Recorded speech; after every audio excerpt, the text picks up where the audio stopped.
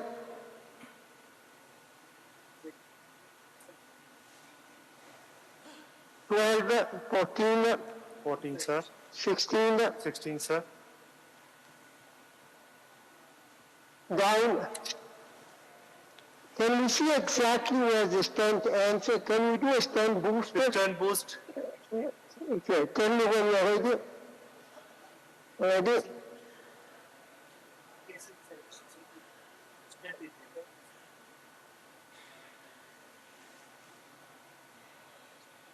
Okay, the stent, I can see the stent there. You inflate there, 10, 15.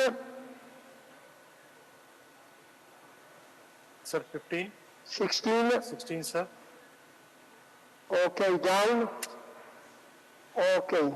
I really need a good result. The plan here to do a drug-coated balloon, but can I see the distal wire also? Can you open? Okay. Always make sure that the distal wire don't perforate. Picture.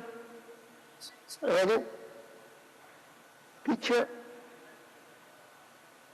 Looks good. Yes. There is some small residual lesion down there. We're going to do a low pressure inflation. Go to 6, 8. Antonio, tell us at 16, 18 atmosphere with a cutting balloon. Yeah. How often have you seen the rupture of the balloon? No. If you go below 20, very rare, very rare. Okay, below 20 it does not. Yeah. Okay. So below 20, very rare. What is keeping in mind is that when you inflate the cutting balloon at very high pressure, there is some compliance.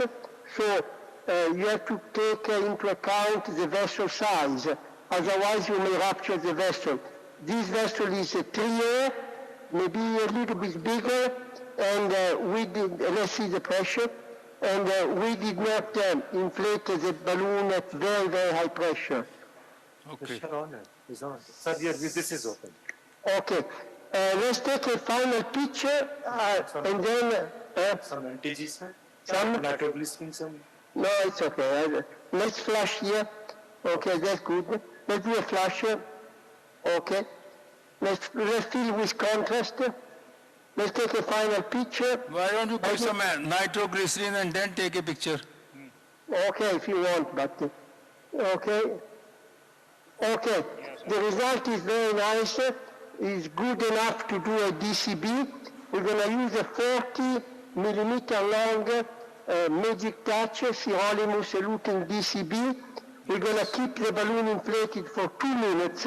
I like long inflation, and that's it. I'm not going to do a final OCT. I think is. Let's take the other projection, RAO. RAO. Make sure the two projections are fine. I never do DCB if I don't have a good result. Without? If I don't have a good angiographic result. Yes. Picture? Yeah. Very nice. Yeah. Clean. There may be some linear dissection, but the residual lumen is very nice. So let's go with DCB. Let's go back LAO. Yeah, I think that's a very important point to be stressed, that if you want to, or if you're planning to do a DCB, first thing is you must get a residual stenosis close to zero or at least less than 20%, and then put a DCB. Because otherwise your re-stenosis is going to be very high. So otherwise you're going to waste your time and your money. Yes, exactly. Okay, so let's do, and you have to go down quickly. Don't waste time with the DCB. So what is the size of the DCB that you're taking? 340. 340, good. Okay, okay, inflate. So what DCB is this? This is a magic touch. Magic touch. This is a Shirod, go to 10, 12. Concept medical. Okay, we keep these, this is the blood pressure. Yes, sir. We keep these, if I can, I like 2 minutes. This is almost occluded vessel, so the patient is tolerating very well. Minimum of 45 seconds, but the longer the better, so if I can stay 2 minutes, I stay 2 minutes. No, but okay, Antonio, the question is that 45 seconds is the optimal recommendation by the company, and it may be tolerable in RCA. But can you sometimes, or you may not be able to tolerate inflation of DCB for 2 minutes in LED? What are your comments? If I cannot tolerate, I do 45 seconds. At least 45 seconds. At least but 45. If I can, I do a little bit longer, maybe 1 minute to 1 minute and a half. What is important of this case that you did not see is the use of the diagnostic small catheter to cannulate the protruding stent. This is a very simple maneuver, but really makes you save a lot of time and a lot of contrast. Instead of fussing around with different guiding catheter, you take a diagnostic, then you take a long wire, and you do an exchange with the guiding catheter. This simplifies the procedure. Okay, Antonio, we can shift on to the other lab for the time being, and then we'll come back to you with some more questions on DCB. Okay, thank you very much. Thank you. Shift on to the other lab, please. Okay, Ganesh and Dr. Prashant, we are with you.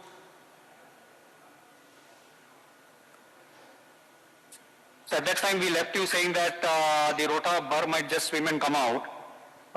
Next, we thought we will prep the lesion better, but we couldn't take the balloon into the circumflex. So we did the laser again to the, and this time the laser, you can see that it is going through the area of resistance. And so after doing a couple of lasing, we took the next picture. We took a balloon of 3O and went at high pressure to predilate the lesion to almost 22-24 atmospheres. You see still there is a waste there. We used the same balloon, and when we went to the LAD, we finished the LAD and come back. And then we took a cutting balloon. This is no, you didn't capture the cutting balloon before this? Before this. Yeah. Before this. So this cutting balloon is... Yeah, this is a balloon from Nipro called NSI Aperta, the newer version of Alpha. We went up to 20 atmospheres with this, and then now we used the same balloon and did the pre-dilatation of the LAD, prepared the lesion, including the ostium of both LAD and as well as the circumflex. So this is where we are, and we thought we will have some trouble in taking the stent, so we have put a guide extension catheter in the circumflex, and now we are taking a stent into the circumflex with a plan to do a DK crash. One question here, Dr. Ganesh, I saw you using 2 times at least the laser. Yeah. What prevented you to do a rota in the circumflex? Because we have already done a pre-dilatation with a 2.5 and a 3 balloon, I think 2.5 balloon, the vessel is open, the 1.5 bar will just go swim and come out. You can go with it 1.75, 2 minutes. Yeah, we have to either use a 2.25 bar to do that. Because it is much easier, convenient technique and less costly than laser. Yeah, to start with, yes. Had we done it in the beginning, I agree with you, but since we already did a ballooning and pre-dilatation, once the vessel is reasonably open, there is no role of rota there. So what was the role of the second laser then? Second laser is a non-dilatable lesion. The lesion could not yield, and our 3 balloon was not going through. And you say you dilated it previously with a 2.5? No, with a 2.5, but a 3 balloon we could not take. Yeah, okay, I think it's purely the choice of the operator, but right from beginning, rota would have done the job, maybe to upsizing the rota first with 1.5 and then going it to 2, maximum 2 would have done the job. Anyhow. Yeah, we take your point, but I actually didn't expect so much of trouble in circumflex. All my focus was in the LAD, but circumflex, as you guys know, can give trouble anytime. I did show you that there is a lot of calcification in the circumflex as well. So not in the beginning, only after the pre-dilatation we did do the IVUS. We didn't do the IVUS in the beginning. Yeah. Because the lesion was so tight. Okay, now I take your point. I mean, if I had not got a laser with me, perhaps yes, I would have done the rota. We now go on to left main bifurcation, and you're planning to do a DK crush. We are. Okay. So which is your primary vessel, main vessel, and which is your secondary here? You have to first. Our primary vessel is the LAD, of course. LAD. Okay. So keep on telling us the steps for the benefit of some of our young colleagues. So we have a 3O stent from LMCA to circumflex, and we decided not to chase that small OM. Yeah, small OM. That makes sense actually. If you are able to finish just before the trifurcation of the circumflex, it would be very nice because I believe that there is a healthy part just before the trifurcation. Yeah, so that is what we are doing. Yeah, we can finish there. Yeah. Sure. Yes, exactly. So we are like strut into the left main, and as you said that before the trifurcation our stent is landing.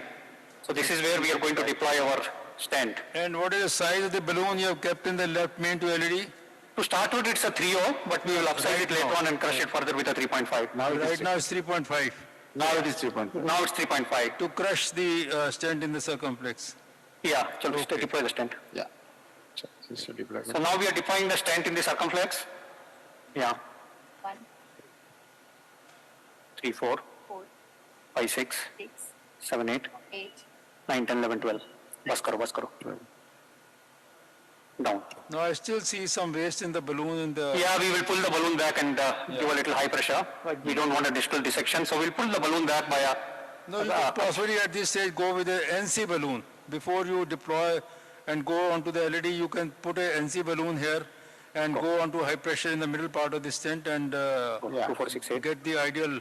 10, 12, 14, 16, 18, 19, 20, 22. No, it's still there. Down. Left main Okay. Yeah. Can you remove this for me?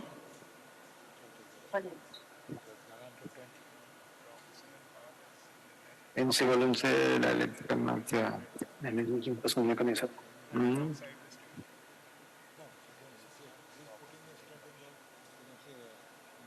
A small 3O NC, 8 balloon. No need. Last I want to take a picture. Just take a picture. We'll just take a picture to rule out any distal dissections before we actually crush the stent. Yeah, that's, I think, a very correct approach, because you must see that there is no distal dissection after deploying a stent in the circumflex. It looks good to us. Sure. Yeah, and before crushing, we can actually take a small balloon and further post-dilate it.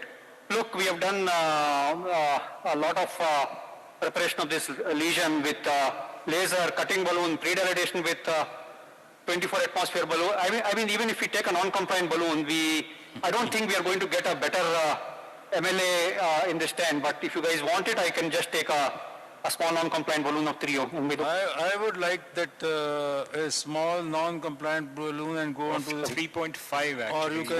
Or you can go with the OPN balloon, short balloon in the middle part of the circumflex. Because once you do so much, you should not leave anything in the circumflex. Not leaving, not kitna? Chota 8. You should take a size up, no? You've put in a size up always in these calcific lesions. I was showing less than 3.5 vessel. I don't think we should really go hard at it.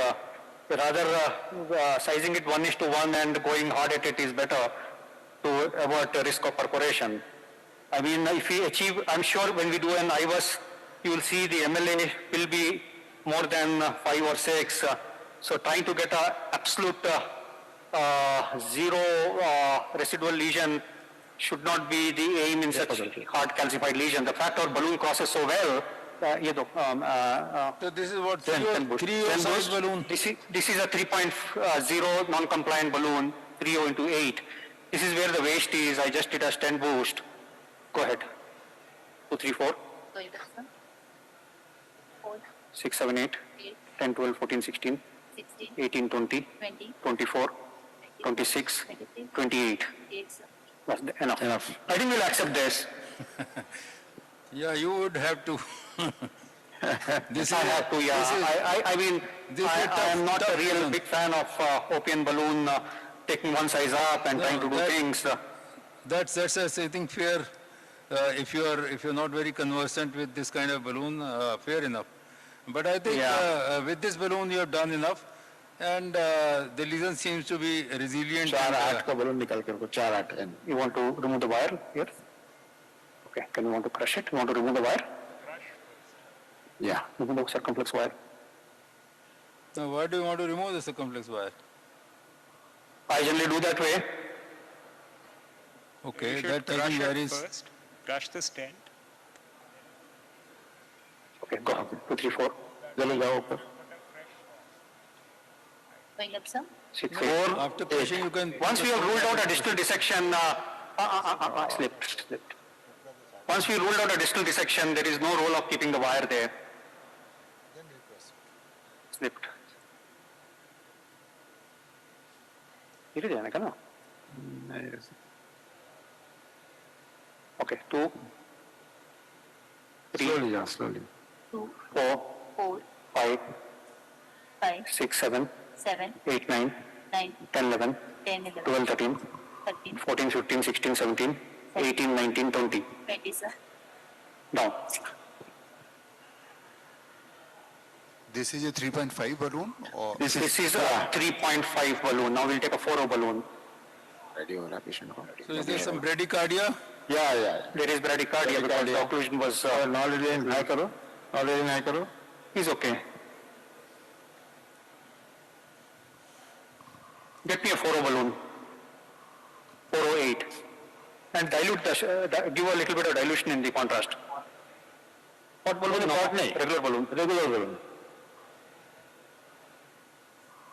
Quick. Even a 10 will do. Okay, now you're going with a 4O balloon in the LED. Yeah. 4O balloon in the LED will keep the major chunk of the balloon in the left main, a little portion into the ostium, because we need a good crush of the stent before we actually You want to talk about the literature?4A. Yeah, before we actually rewire the circumflex, because if you don't crush it well, there is always a problem of finishing the case. So we need to crush it with a 0.25 or a 0.5 size bigger than the actual intended balloons that we were doing in the past. And we know the left main is 4.5, 4.75 in this case. If the left main is 4.5, you have to possibly put a 4.5 balloon. That would serve appropriate crushing of the circumflex stent, and secondly, it would do a pot. 7, 8. Down. And would allow your wire to go easily and also the balloon to go easily into the circumflex once again. Yeah, absolutely. Do that. Absolutely. That's a very valid point, yeah.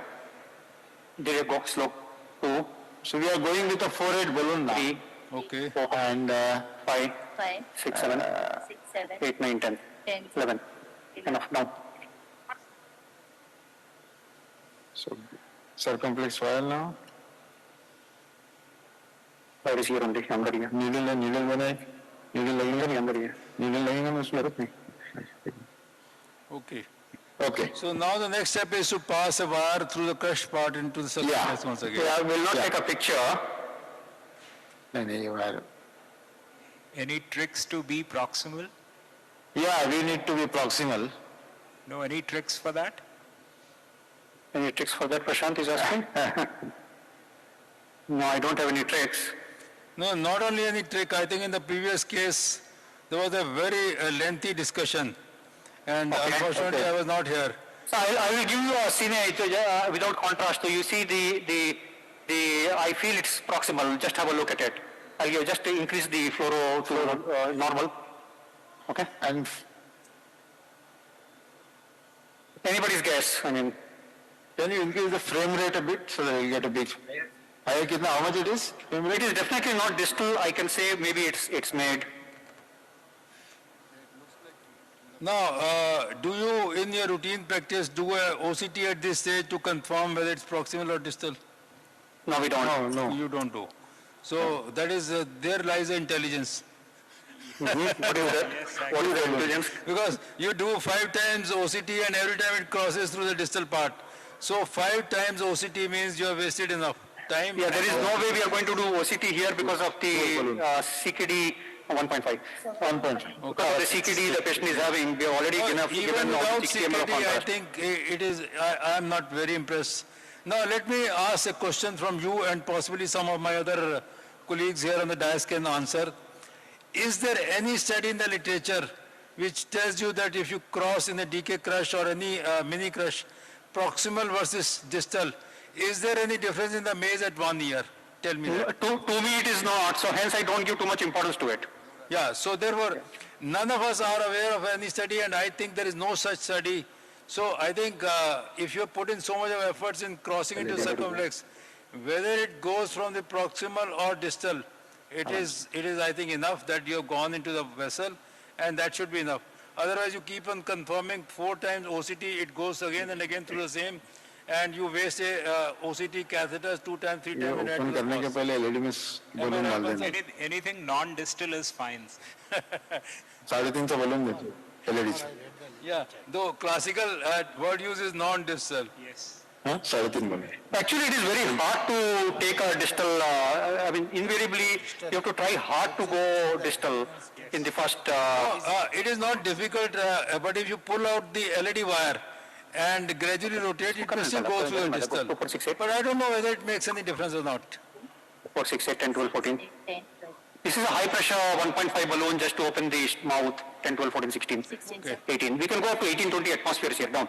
फट जाएगा. 1.5. 2, 4, 6, 8. 2, 4, 6, 8. 10, 12, 14, 16, 18, 20. 20, sir. Down. Now give us a 3O balloon here. N3O, na? 312. 312 N balloon. Not the one which we used just now. 312 N balloon NC and 3.512. So we are going to take a 3.0 balloon into the circumflex now.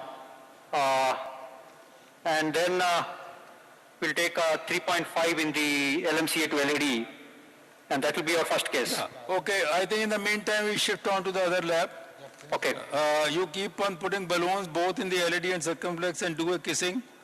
And then by the time you've done this kissing, we would come back to you. Yeah, sure. Okay, over to the Antonio. 312 ना 10, sir. 310 चलो NC They're finished.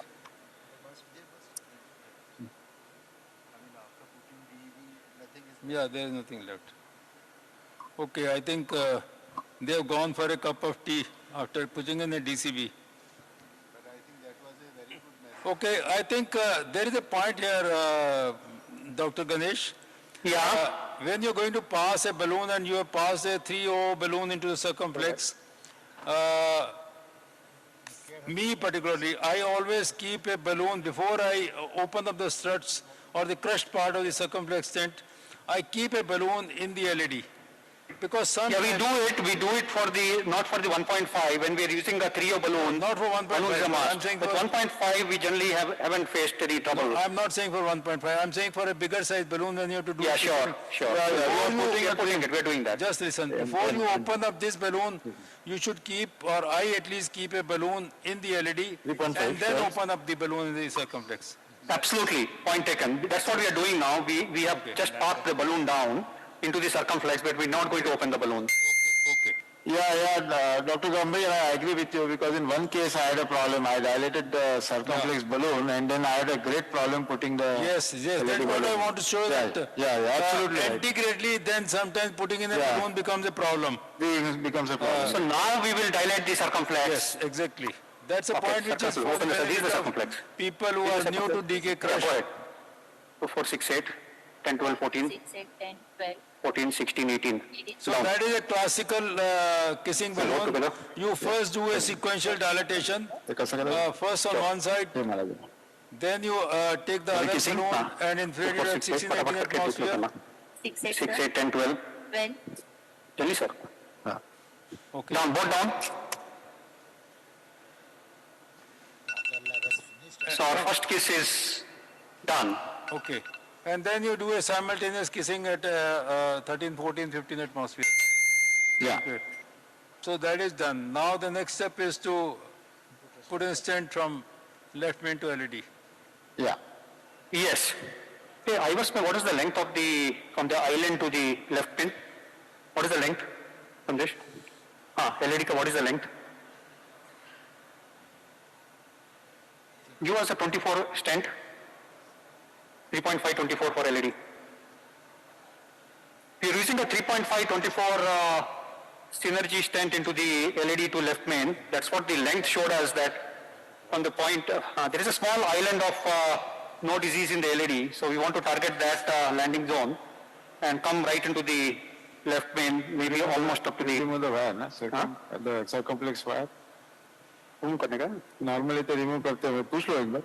So what is the opinion there? I generally remove the wire again. Now again I'm going to remove the wire of the circumflex. We lost the voice. should remove the wire before putting the stent from left main to LED. Why? Then again recross. Why? No? No, wire from the wire from the left main to LCX, I don't see any reason for now. Exactly. It's removal. You put a wire, you already got a wire where when you did a kissing, and now you just have to put in a stent, but you have removed the wire from the circumflex. We did that. But I don't know why. You have to tell us why. I don't need it. You don't need it. So you see that small, we are happy there, huh? Ishe? I think you're okay. You're okay, go. Going up, sir? Yeah, 2, 3, 4. पीछे की जो LED. 5, 6. 6. Now, tell us, while this stent is being inflated, deployed, 10, 11. Has there been any occasion in your practice that the stent from the left main to the main vessel is not going? It is getting stuck into the protruding struts of the LCX stent. In the past it used to happen, but once we have now started doing an aggressive crush, we are no more seeing that problem.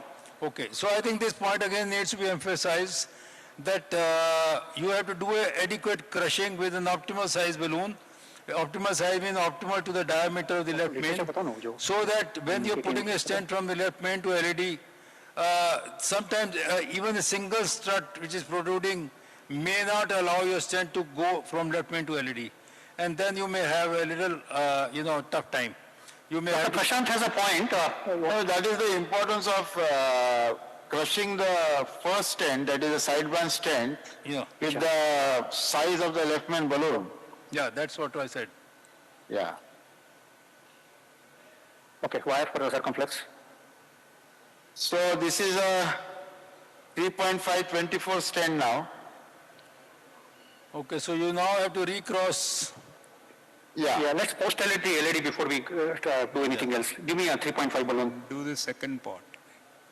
Yeah, we are post-dilating the LED stent. The LED optimization, and then we will cross the circle. I generally remove the wire because it's keeping there becomes a hindrance at times to take the devices into the main artery. So I generally remove the wire. I don't leave it in the circumflex. Many operators, they prefer to leave the wire there. And that is the original recommendation also, to remove the wire in both. First we put the stent, after putting the side branch stent we remove the wire, and after putting the second stent also, during putting this we remove the wire again.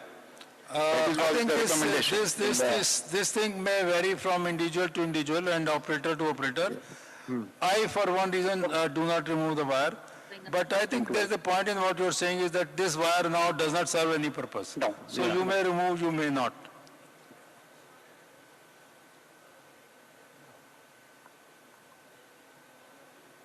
Then boost. Then boost. Go 2, 4, 6, 8. Going up, sir. 6, 8, 10, 12. 12, 14. 14. Down.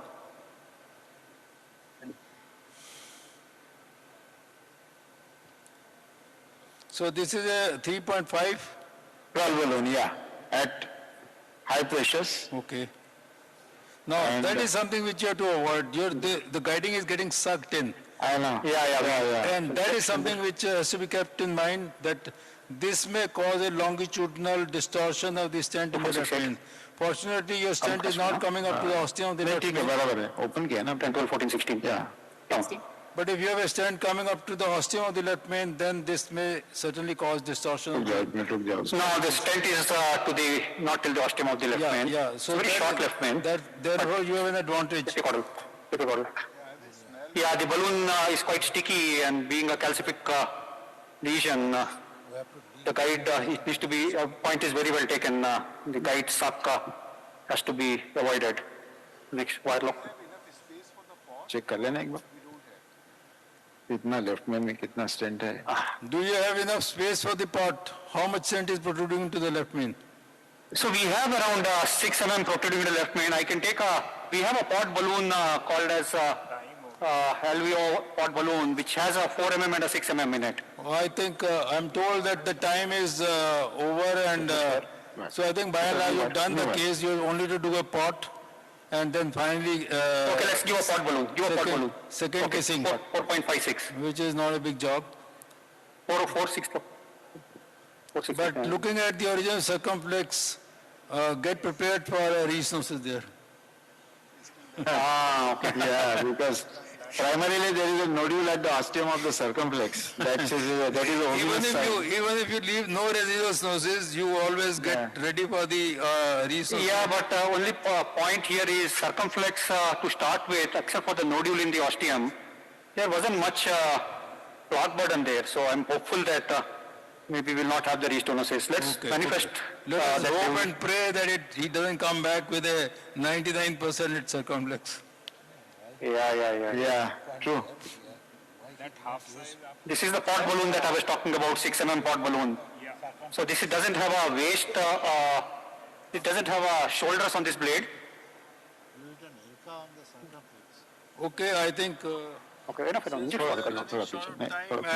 We have overran by another 8-9 minutes. So, Dr. Ganesh, can we say goodbye to you and your team?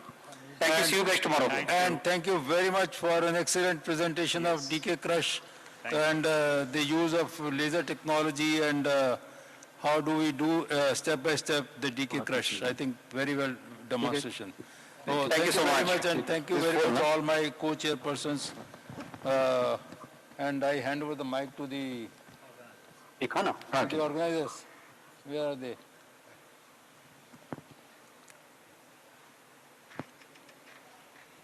I think this was the last session.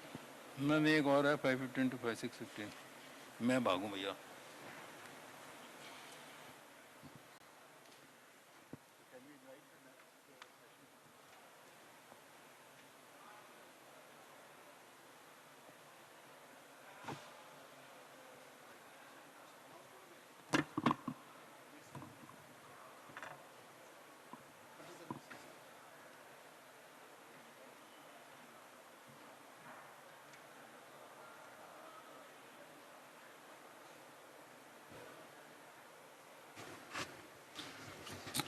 Good afternoon. We'll be continuing in the same vein, that is LMCA lectures, session 2. The chairpersons are Dr. Mrinal Kanti Das, Dr. Suman Bhandari, Dr. Tejas Patel, Dr. Jaspal Arneja, Dr. N. Ramkumari, Dr. Dhiman Kali, and Dr. N.S. Ramaraju. Moderators are Dr. Smith Srivastava, Dr. Kiran Kumar Reddy, Dr. Kajal Ganguly, Dr. Sunandan Sikdar, Dr. Chandravan Meena, Dr. Aravind Kumar, Dr. Pravin Shukla, and Deepak Das. Panelists are Dr. Sriram Birragavan, Dr. Sriram Birragavan, Dr. Bhujesh Srivastava, and Dr. Harishankar Chandel. Please take your seats and start the sessions, please. Over to the chairpersons. Without wasting time, let's start the proceedings straight away. It's another interesting session on LMCA management. And for the first speaker, LMCA CTO challenges in procedure and how to succeed. Over to Gerald Wena. Thank you, Mr. Chairman.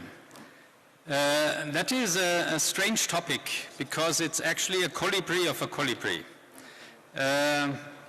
But Dr. Pratap Kumar always thinks of some challenges also for the speakers. So I really had to dive into the topic. What does the literature tell us about chronic occlusions of the left main? And I can give you some examples from my own experience. So if you look into our overview of the literature in Europe, of our Progress CTO registry, where we include most of the CTOs done in Europe, you see that the left main makes up about 0.5 to 0.3% of all procedures. So really a small number in a large registry. In the UNDS, the Progress CTO registry shows also over a longer period of time the number of cases just to be 0.45 cases, 0.45%. Mean patient age was 68 years.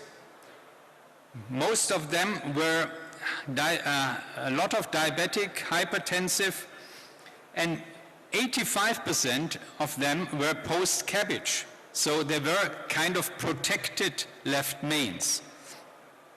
A few of them were non-STEMI patients, and 3 procedures of them were ad hoc PCI. And if you look at the outcome, the success rate was 85% in that series of about 20 cases. And they had very long procedures, almost 3 hours on average, 2.6 gray and 190 cc for these patients. There is a small series from Spain looking at 5 cases, and importantly they also looked into a 5-year follow-up, what happened to these patients in the longer run. So they had looked only at successful cases, and you note that most of them were again post-CABG patients. So all of them actually, and all of them had at least a Lima to the LAD. So the outcome in this series was quite good after 5 years. The rest of the literature doesn't tell us much. There are a lot of case series. Everybody who has done a left main CTO sends it to some small journal, and so we have maybe 30 case reports. But what we learn from these reports is, again, the majority of lesions were in post-CABG patients, and probably many of these CTOs developed as a progression of the coronary disease post-CABG. They were not pre-existent at the time of CABG. Non-CABG associated left main CTO is a rare observation, as it is most probably a lethal coincidence. So someone who has a CTO of the left main is highly likely to die if he doesn't see a surgeon early. So I took this opportunity to look into my own case files over the last 10 years, almost 3,000 CTOs done, and I found 10 left main CTOs, 0.3%. That's just in the range of the literature. And you see that all but one were post-CABG, and we could fix most of them antegrade. Only 3 out of 10 had to be retrograde. We did IVUS in most of them. We should probably have done it in all of them. But what is interesting, many of these are calcified, so we did rota in 3 out of 10 during the procedure. The success rate was 90%, that is, just as in the literature, or maybe slightly better. So let me share with you 3 examples. All of them are post-CABG examples. First, a typical example which is the problem of the post-CABG patient. Maybe the bypass doesn't go down, but the progression of the disease causes the problem. So this patient has a nice lemma. He has a venous graft, but there is lesion from this obtuse marginal to the diagonal. So this area is no longer supplied retrogradely through the bypass and progression of the right coronary. And this is the left main. It looks like it's through, but it's all calcium. So there is indeed a complete occlusion. This is heavily calcified. So the patient received PCI to the right coronary in an outside hospital. Then they tried the left main and failed, and we took it on in 2018. You see that the occlusion is rather short, but it is calcified. So we started with a pilot 200 because in calcified lesions sometimes that helps. It didn't work, so we go to a Gaia 3 that passed. Microcatheter does not follow, but with small balloons we finally managed, and we had to go to rotablation. Here you see the passage of the Gaia 3. Here you see the rotabur 1.75, and this is the result after 2 science stents. Another case, 78-year-old, bypass surgery about 7-8 years ago, Lima to LED, arterial graft to circ. Progressive angina and myocardial scintigraphy showing inferior ischemia because he has a left dominant system. The bypass from the Lima retrogradely supplies the circ, but you see a tight stenosis at the takeoff of the circ, and the original graft to the circ, arterial graft, was down.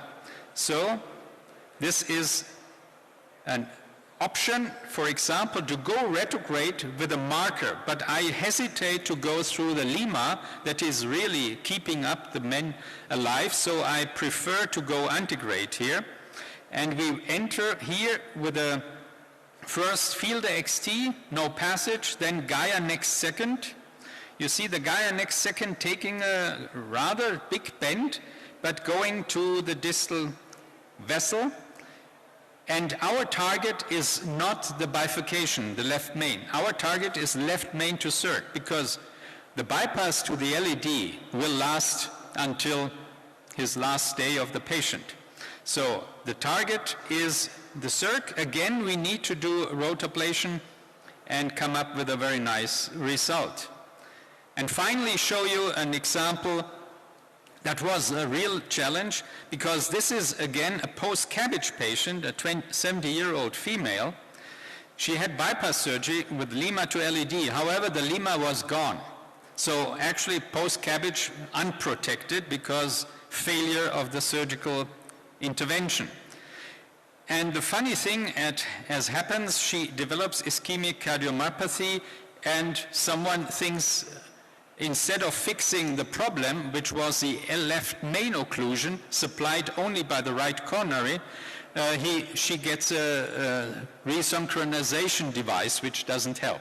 So what I show you here in this case, because it was a very long left main, is that we use CT guidance. Here you see the contrast filling up to the distal bifurcation, and the rest was really no filling. So we had no idea where is the left main. So we had to kind of trace back the non-filled left main and mark it, and this helps when you see green line that this is just looking at the course of the vessel, and this helped to determine this otherwise invisible course of the left main. Here you see the contralateral injection. Here is the distal cap, and the proximal CTO is completely occluded. So we go retrograde through the septals. We enter with a knuckle into the stump of the left main. Then we try to advance with the fielder XT. And it looks like it goes into the aorta, but here on this view you see we are outside of the contrast. So actually it was not correct.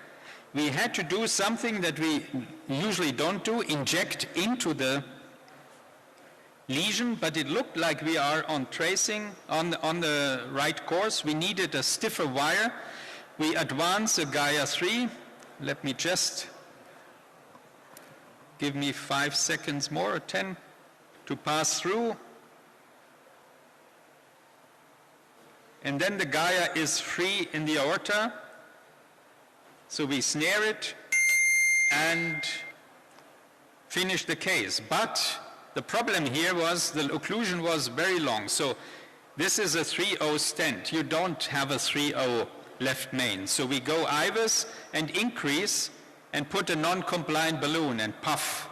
Because of the negative remodeling, this was too much of non-compliant, but we could fix it, fortunately, easily proximal to the bifurcation with a papyrus stent. So let me conclude. Left main CTOs are rare, probably due to the lethal effect of left main total occlusion. Most of them you find as post-CABG patients. The incidence in registries is 0.3 to 0.5%. Post-CABG, as I mentioned, success rate is similar to the general CTO population, and many of the left main CTOs can be treated from antegrade. It was 7 antegrade, 3 retrograde, but they often need calcification, modification, so we had 30% rotablation. Thank you for your patience. Thank you, Dr. Geral, for nice description of the left main CTO PCI. So because of the lack of time, I think we'll move on to the next talk, and I'll call upon Dr. Elvin for left main trifurcation and its percutaneous treatment. What is known so far? Dr. Elvin, please. Thank you. Now, this talk is about left main trifurcation and how the PCI could be and eventually should be performed into these lesions. Also, these lesions are in principle very rare, but we keep seeing them more and more.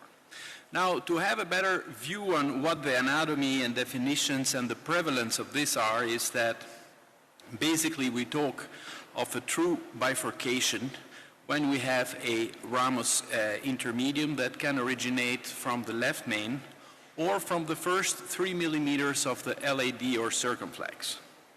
Intravascular imaging is very important into understanding the anatomy sometimes, because as you could see, when you were talking about differences of 3 millimeters, sometimes the projections makes it look like a real bifurcation.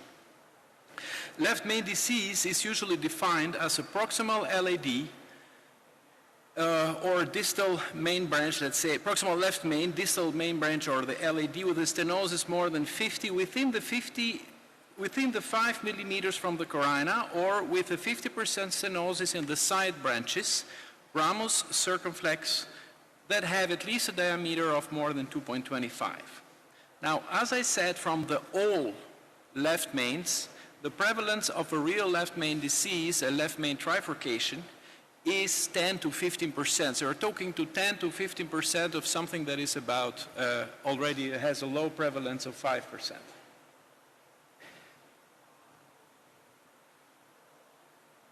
So as I said, it's not always the ramus not always starting from the left main, but could also start from the first 3 millimeters of the LAD or circumflex. Now, we could use the Medina classification for this, and in the Medina classification is still the most used, I think. You could say that we talk always we start in this order, so we have the main proximal branch, that's the left main, then we talk to the distal LAD, and then again circumflex and ramus in this order.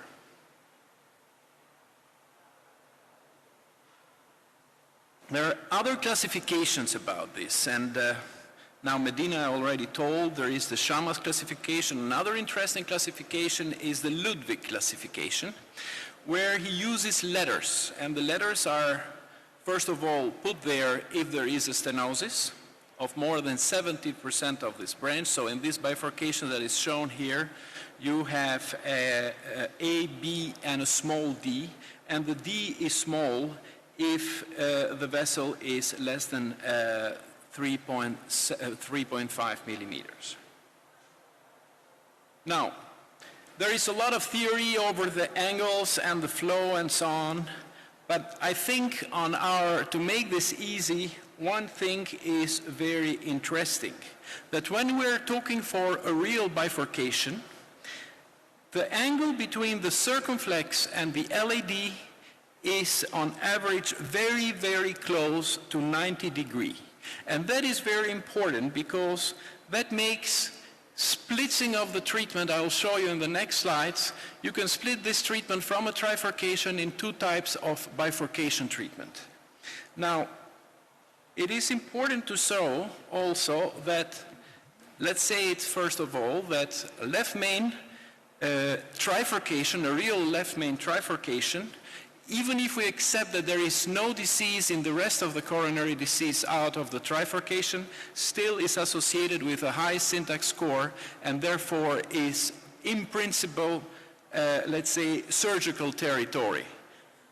But there are also reasons why we sometimes could do PCI for this. And sometimes there are patients with CABG contraindications, patients that are old, patients, sometimes it's just the patient's choice, they don't want to have a CABG. Sometimes it's the urgent treatments. And let's face it, we're having less and less surgeons around. So a lot of centers, they don't even have a cardiac surgeon anymore.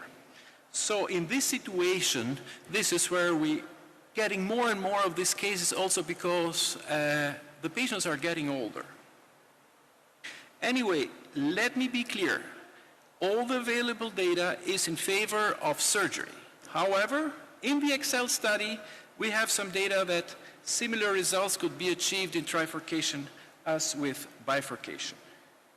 Now, PCI outcomes are related to the lesion complexity, and the lesion complexity is related to the stenting outcomes, of course. So the number of truly diseased side branches, the amount of calcification, the distribution of the calcification, but as well as of the fibroaderoma, so the lipidic plaque eventually, the angle of those vessels are all factors that contribute to this. However, all studies show that a left main lesion becomes more complex, the PCI is associated with worse outcomes, which makes sense for every kind of lesion. Therefore, it's important to have imaging for these procedures. Therefore, it's strongly recommended that in the left main treatment, imaging more and more should facilitate these procedures. There is also another thing that we have known from the small amount of studies that have been around. The studies are very mixed, starting from the old drug-eluting stents to studies with now the new drug-eluting stents. And the techniques used there are very different. However, there is one thing that, to make this simple, the more stents you use, the more MACE you have. So multi-stenting, the common opinion is, should be reserved for selected complex left main treatments that cannot be successfully managed by one stent only. And there is one thing that makes this treatment a bit more difficult. We come out of our normal common zone thinking of 2 dimensions into what we should now think here and thinking of 3 dimensions, and that needs some imagination. So look at this, the difference, for example, from a bifurcation and a trifurcation. There is here something that we call this angle B, and that is the angle that you have, or the inflow angle. You have it in both, but it becomes more important in the trifurcation. So to make this easy, look at this image here on the right corner of the slide, and just imagine how these 3 tubes come through, coming to the left main. And therefore, it is important to understand that if we now are thinking of the most common technique that we have used in the bifurcations recently, and we think that we should do a double decay crush, a 3-stent technique, you could imagine that by putting 2 stents, you're going to have, and putting again a stent then over the left main, you have at a certain point an overlap of 5 layers, so there is not a go. There is another reason why these decay crush techniques, I don't like them very much into setting of the 3 left main bifurcations. Because you could see here, there are 2 parts. Let me take this. There are 2 parts here. This part here and this part here. Now this part here is what we're going to use as a dimension for our post dilation. And there is an area here that is never really covered or never really, let's say, crashed. So imagine that you're going to do a crashing there and then a pot. That is how that's going to look seen from a sagittal, view, seen from above. There is this part here that is never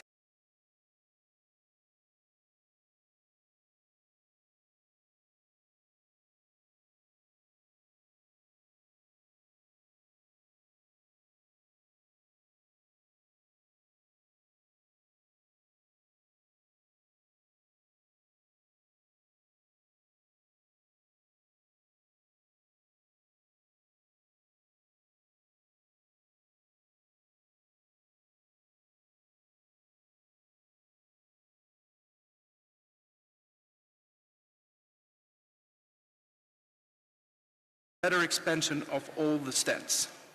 Therefore, a new stenting technique is based on the anatomic finding of the LAD and Serix angle that is almost 90 degrees. And this is actually when we really have to do a Medina 1 by 1 or a Medina 1-1-0-1.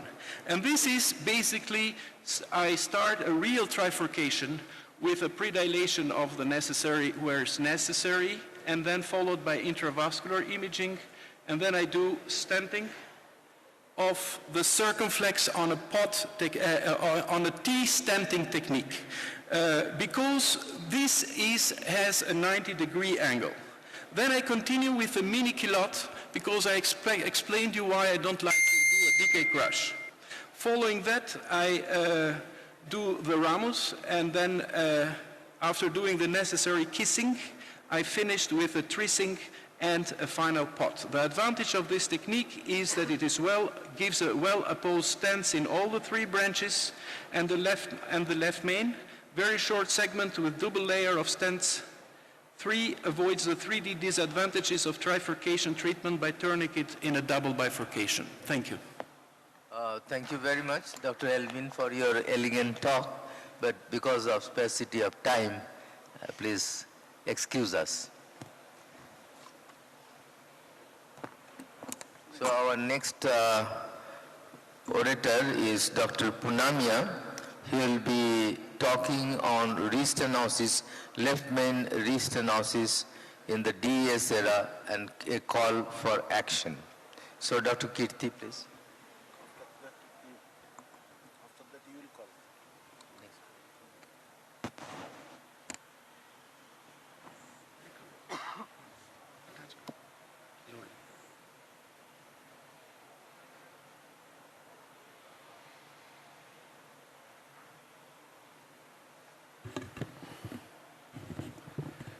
Thank you.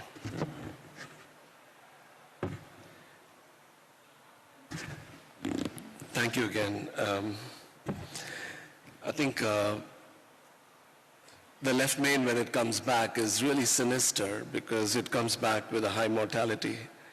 And I think this talk is to go and reflect on some of the cases that I've been through and had a restenosis and their impact.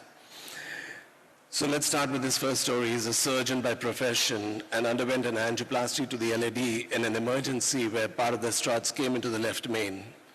He came back, then subsequently had a bypass surgery done which failed, and then 15 months post-bypass presented with a cardiogenic shock and an acute coronary syndrome. And this was his left main. He has a clinically insignificant right coronary artery, as you must have guessed. To show the cartoon, this represents the previous stent and the distribution of plaque in that left main. Our plan was to go ahead and see if we could get into the circumflex and then probably try and, the previous operator who tried that could not get any material inside and had serious hypertension. So what we did was this left ventricular and diastolic pressure was raised, so we put in an intra-aortic balloon pump. In those times we didn't have impellers, so we actually put this patient on a ventilator because his EDP was 32 to start with. So we did, keeping the guide catheter floated in the left main, we somehow managed to get a wire into the circumflex. We changed it for a rotor wire, and we did a 1.5 millimeter burr, which went into the circumflex initially.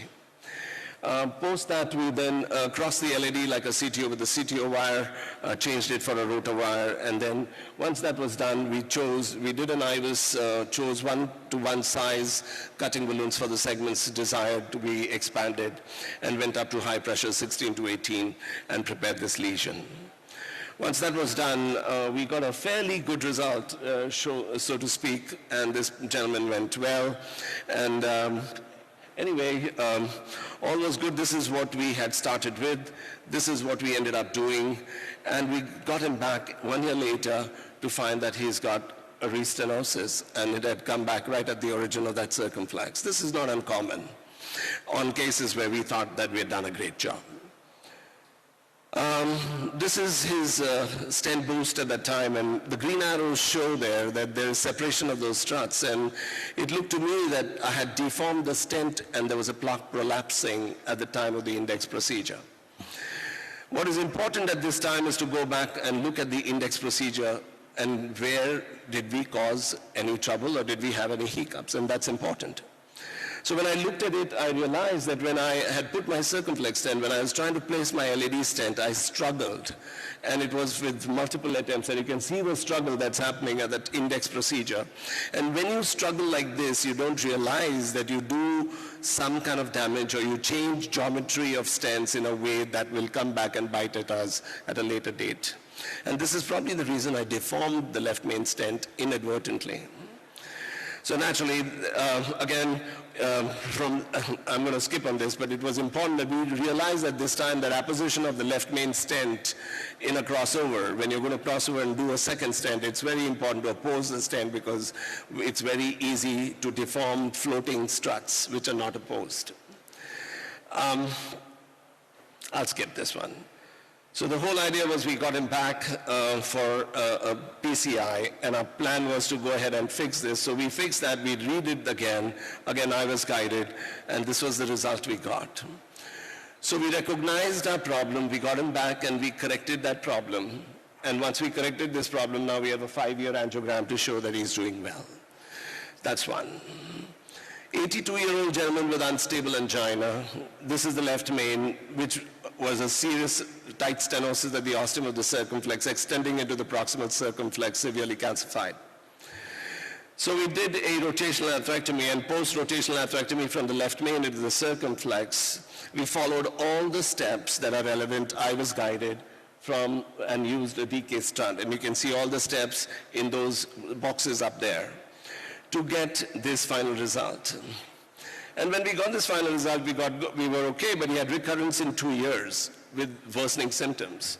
Part of his symptoms were from the circumflex ostium, which you can see in the circle, and part of it was from the progression of his right coronary artery disease.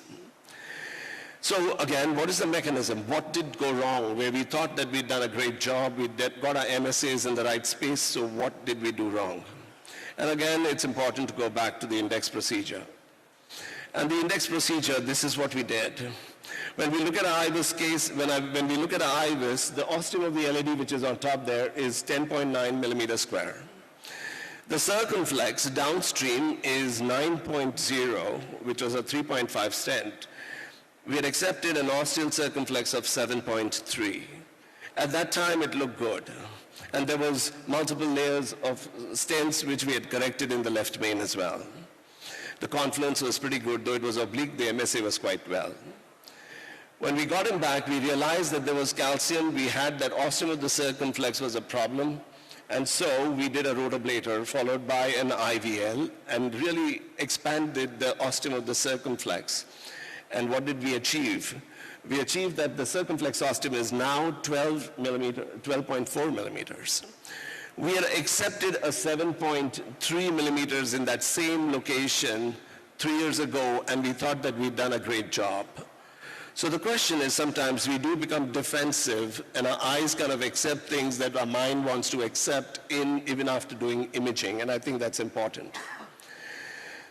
This is a circumflex. I've talked about this example many a times. This is a lady circumflex artery post-surgery. We thought we'd get away with a flextome and a 4-0 stent, which we did at high pressure, and then came back in 8 months as an ISR.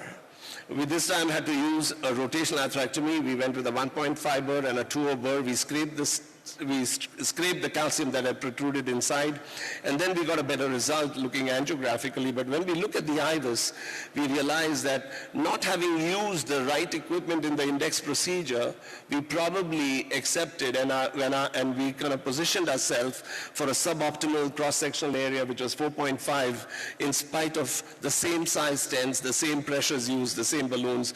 Lesion preparation is the key, and when we don't use devices that are supposed to be used for whatever reason, I think we end up having compromised MSAs, which we pay by virtue of an ISR.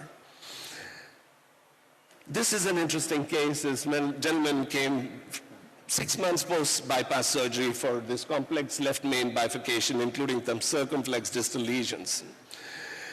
It was a retroflex circumflex ostium in the ostium into the proximal segment, moderate to severe calcification, and the distal left main was calcified, and so was the proximal LAD, which was fairly long there. We did a rotational atherectomy into the circumflex, but have a look at it when you do the top frame and the bottom frame here. In the bottom frame, you realize that my rotational atherectomy catheter straightened out the angulation of that circumflex. We went and did a rotational. We kept the wire because we realized that we've created a neolumen. We kept the wire in the circumflex, put in a second wire into the LAD, and did a rotational atherectomy of the LAD.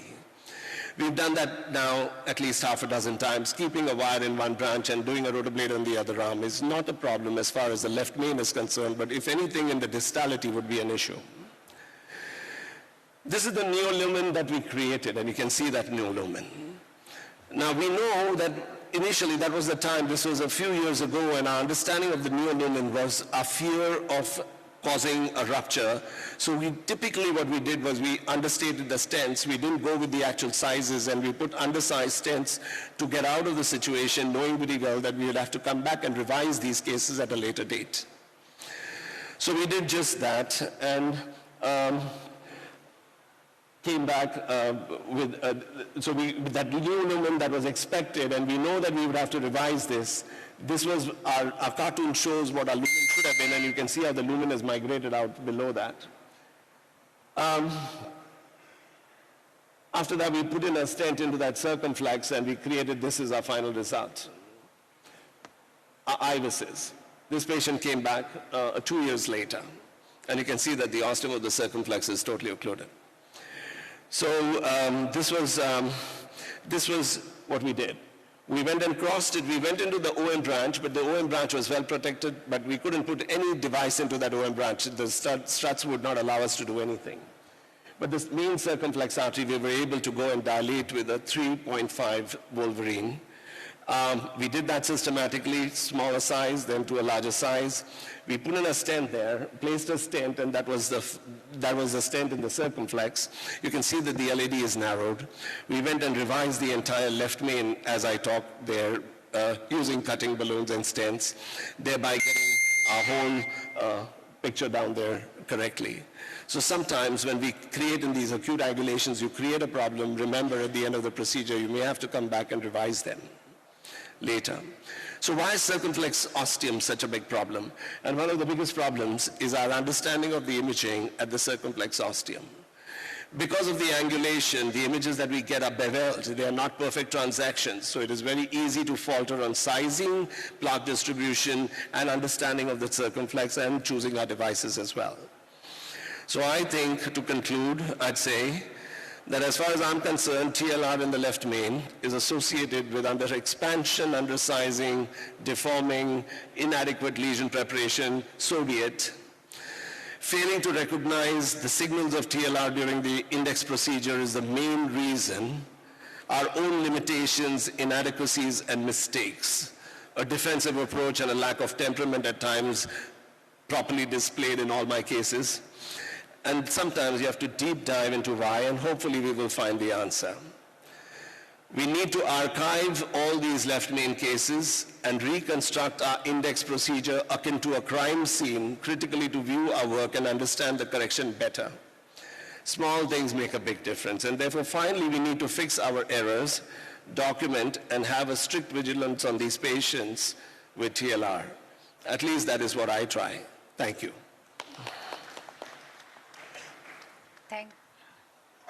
Thank you, sir, for your academic excellency. And due to lack of time, and we will call next speaker. Thank you. That is Dr. Harish Mehta. He is going to give a talk on problems encountered in AK crush, how to overshoot them. Sir, please. Yeah, I'm here. You're cutting my two minutes for Kirti Punamya. Okay. Kirti, you owe me 2 minutes. Okay, thanks.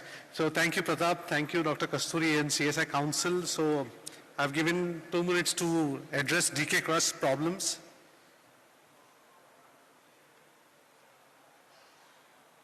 So we know the true bifurcation lesions. We won't go into the how it is classified. That's not the point of this topic. We know that we select different two-stent strategies based on angles, calcification. All this has been discussed. We won't go into this. This is the algorithm which we follow, pot, provisional versus two-stent techniques, the angles. So this is the ideal DK crush technique. You first prepare both the lesions, stent the side branch, crush the side branch properly, recross proximal strut, do the first kissing inflation, then you put the main branch stent, do a first spot, recross the non-distal branch, do a sequential kissing, then kissing together, and finally repot before the carina. This is basically a DK crush technique. Looks good and easy on an animation, and this is how it's supposed to look, to have less metal on the carina. So what are the problems? The biggest problem starts with the wiring. So what happens if you can't wire? Then you should change your wires, use polymer wires, use angled catheters, use different hairpin bends till you can cross the lesion. And please, before you start deploying stents, prepare the lesion well with atherectomy measures, as Kirti pointed out. Do a good preparation of the lesion before you start stenting, because later on it will get difficult to do them. So main important thing is that find a way that you prepare and enter the side branch and main branch well. You might consider atherectomy, keep a low threshold, because this should ideally be your index in the last procedure. It's not always possible, but this should be aimed to have this as the last procedure. So make all attempts to cross them well, use adequate support, use the devices available with you, IVL, atherectomies, whatever you needed, prepare the lesions well. Similarly, side branch stenting with short protrusion to the main vessel.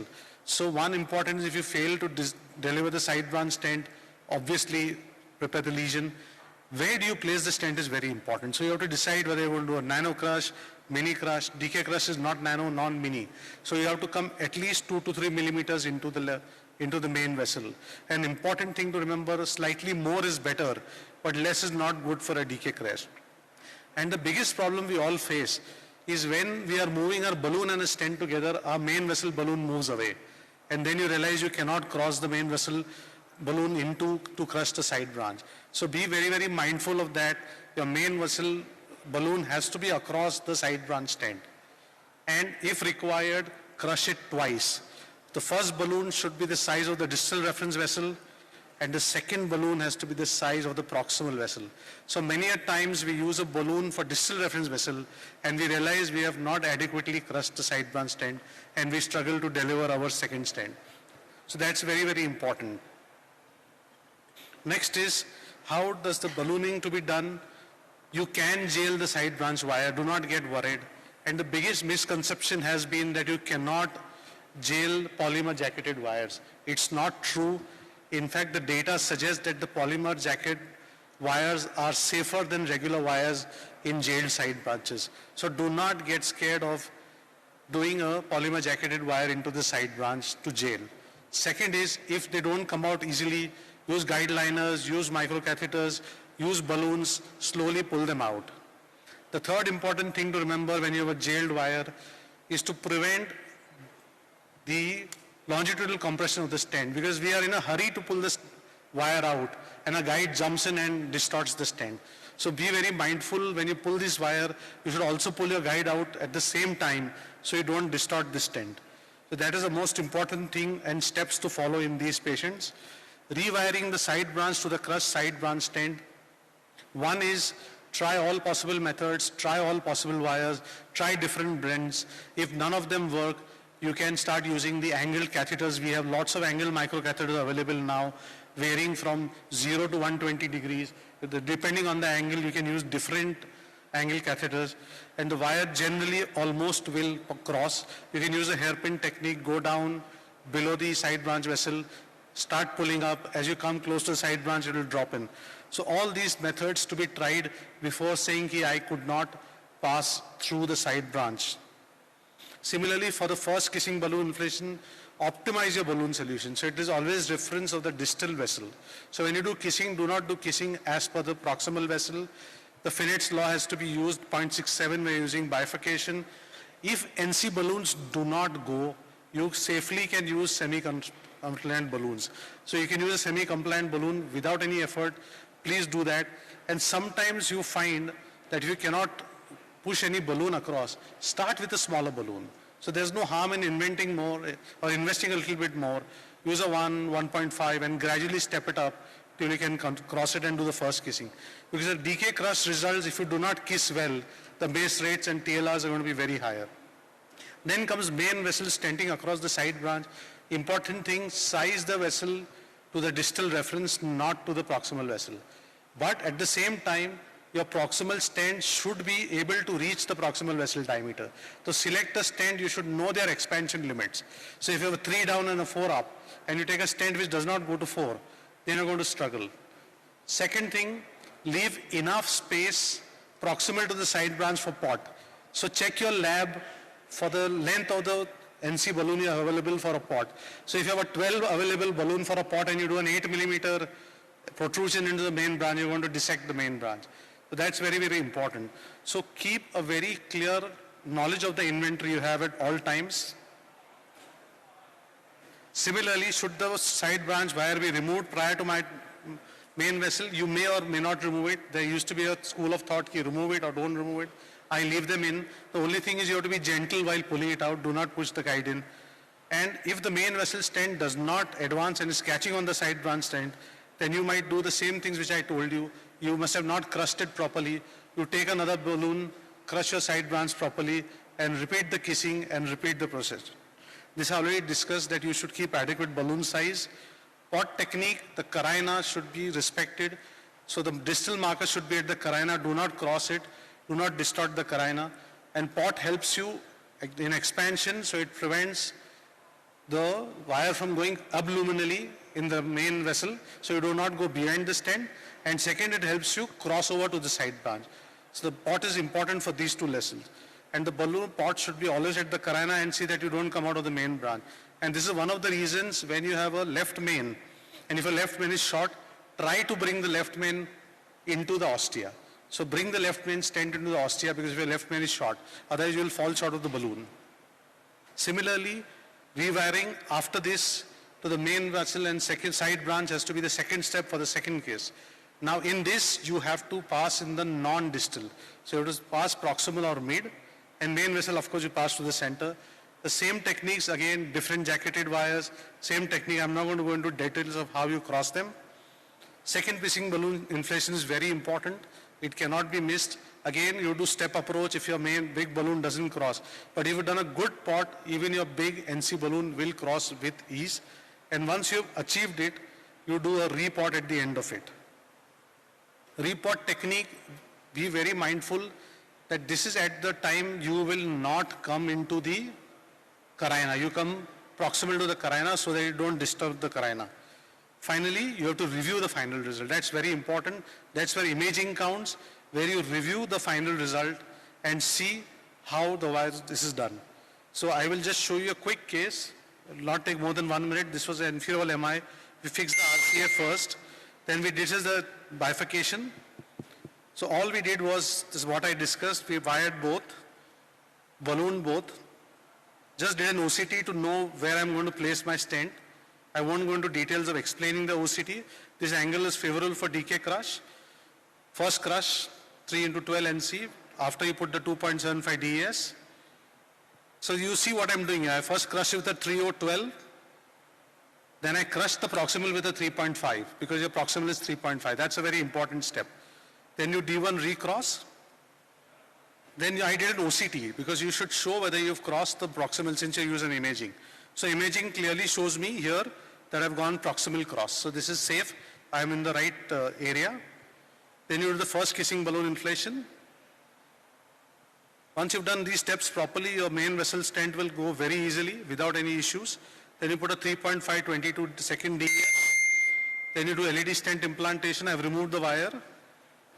Pot 4 into 6. D1 recrossed. OCT pullback to check where you've gone. Again, non-distal. I'm glad this is the right position. Similarly, LED stent opposed. It was not crossing, so I did a pot again. Then the balloon crossed, finally. And the struts opened. Second kissing balloon inflation. Final pot. And final OCT pullback. Adequate expansions. Adequate lumen. Proper carina. So the costume almost free of all struts. And you see the neo carina. Then I did a OCT pullback from the diagonal to the left main. Dr. Mehta, could you go to the last slide, please? We are done. Thank you. Remember, no pain, no gain. Challenging to perform. Optimal long-term outcomes. And awareness of potential challenges and solutions can help to minimize the pain while maintaining the gain. Thank you. Thank you, Dr. Mehta, for your beautiful elucidation of the bifurcation lesion, how to be managed and how to face the challenge. Because of the time constraint, we are going to the next speaker. What is that? Dr. Akimo. Yes. Dr. Akiko Mehra. So would you start? Thank you.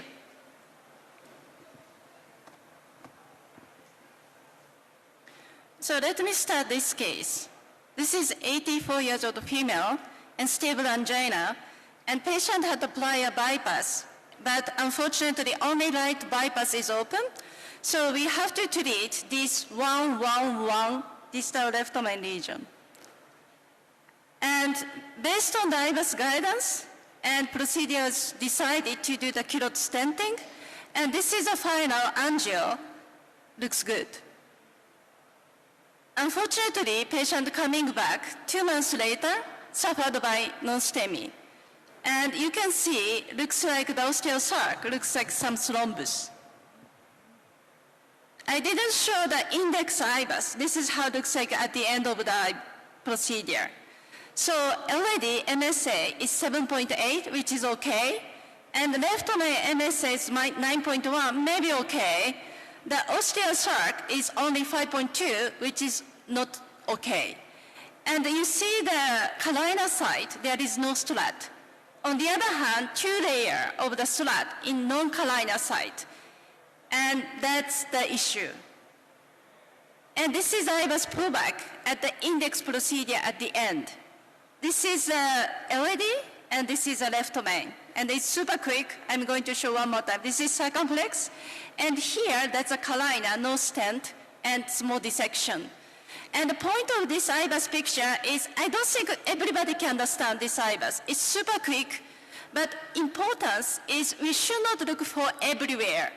The most important point of the distal left main bifurcation by Hybiz is really within 5 millimeter at the site of the carina. Those are the most issue occur, such this case.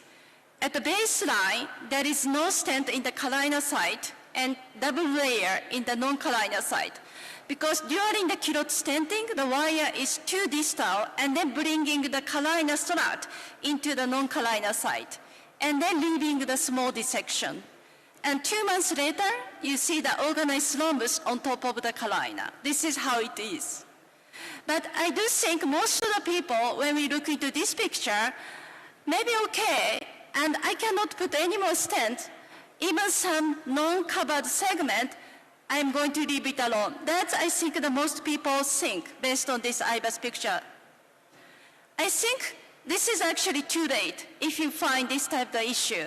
We have to prevent, or we have to predict occur such issue. When we look into the Excel and having the patient two-stent technique, and we see multiple kind of mechanical issue. Number one, the clash is not very good enough. We see like the multiple layer of the strut at the carina and looks not enough clash.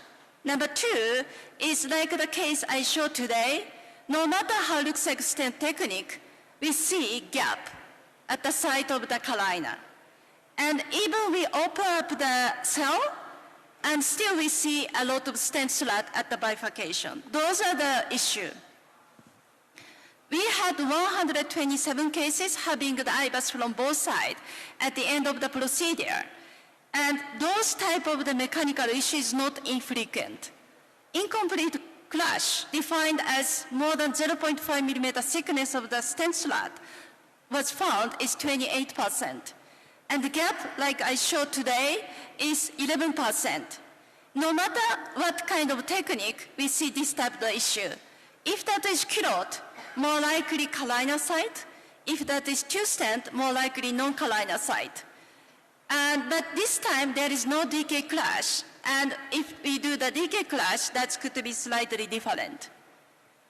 But I think the point was, the quality of the two-stent technique is the most important from the beginning. And think about the left main bifurcation, it's really diffuse disease. And if you look into the Hybiz, we see this pattern. Including 140 cases, we look into the distal left main bifurcation. No matter how it looks like angiographic appearance, 90% of the time, we see the plaque from the LAD to the left main. But recently, I will explain slightly differently. LAD, no matter how it looks like angio, there is a plaque. Actually, the unique point is actually osteoarc. Sometimes the osteoarc plaque is from the sac to the left main, but sometimes quite isolated, or sometimes nothing.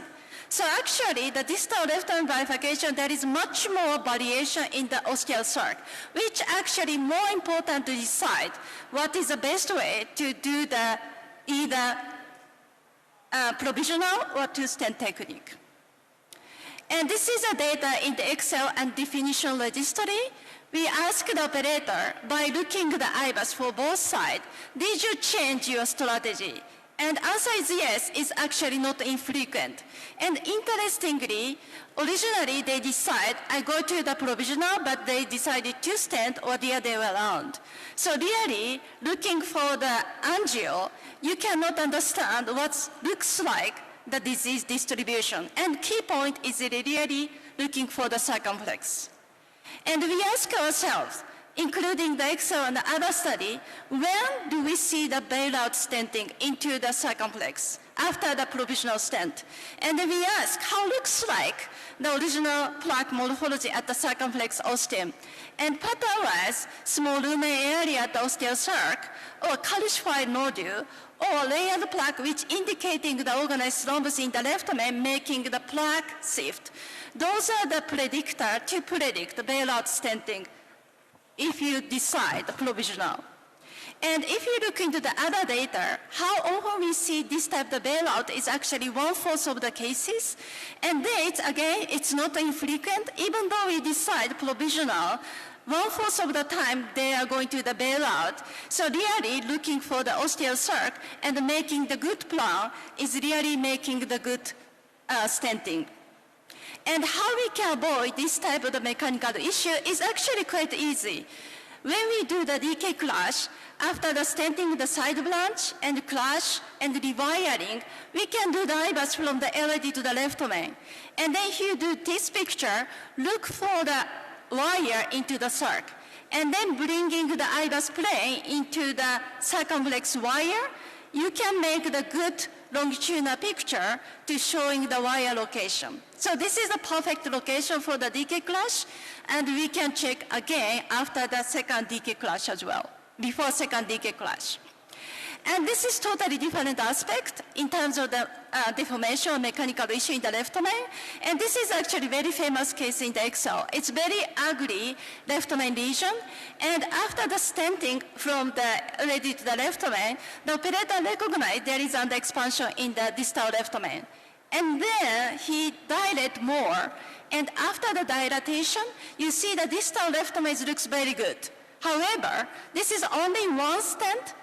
However, I see the double layer of the stent in the proximal left main. This is so-called deformation because of the guide is pushing to the proximal stent and making such small area. And because of this, in the stent area actually decreased in the proximal left main, now is 6.4. And we ask, when we see this type of the issue is 6.5%, and then they are poor outcome. And then when we look into with without deformation, look for the what is the patient characteristics, is very clear. Having the deformation, there are more disease, longer stent, longer procedure. It's actually very complex lesion compared to the other. And then, interestingly, if you look into the Hybiz, actually, protruding stent into the aorta is almost same. So meaning, they are really complex patient. And actually, sometimes you try, but cannot avoid. And what is important is really the recognition. At the end of the very complex left main stenting, you really have to disengaging the guide and checking the Hybiz up to the end of the stent, not having the deformation, and if so, we just have to open again to optimize. That procedure is quite necessary. So altogether, distal left main bifurcation lesion, I do think ostial circ evaluation is actually more important, and after two-stent technique, and distal left main bifurcation, mechanical issue is not infrequent. So the two-stent is not a decision. Good quality of the two-stent is important.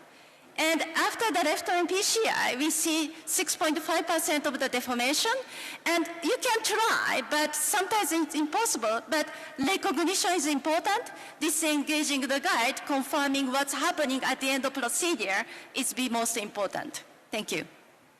Thank you, Dr. Akiko, for your beautiful position of the subject. In fact, the left main bifurcation, or for that matter any bifurcation with the two stent or single stent strategy to be followed is always eluding, and imaging is really doing a very good job in understanding the anatomy and correction of the same, and also restoring the physiology in a better way. So thank you very much. And just one comment from one of the panelists, just one comment, and then we'll just wind up the session. One comment, overall comment. Could you pass on?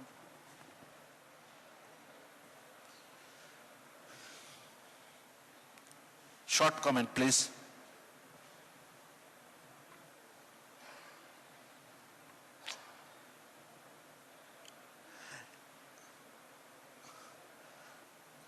I think all the speakers have done excellent job. Let us give a very, very big hand, and we are winding up the session so that the other program, that is the inaugural ceremony, can start at the right time. They'll have to arrange the sequence of the chairs and all. Thank you once again.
Right now? Hello. Good evening, one and all. I please request all the delegates and the faculty to be seated. We're going to start the inauguration process right now. Can I please request everybody to take a seat for the inauguration ceremony?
Dr. Kavya Anapredi, and I would like to extend a warm welcome to all the delegates, faculty, and esteemed dignitaries to Cardiological Society of India NIC 2023. I would firstly request the dignitaries to please come onto the stage. First, we have the chief guest, Mr. Kishan Reddy Garu, Union Minister of Tourism, Government of India.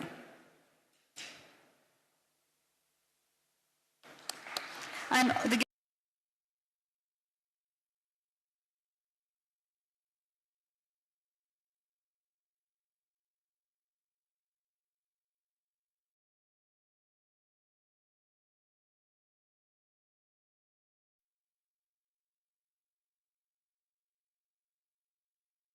N. Pratap Kumar, Scientific Chairman, CSI NIC 2023.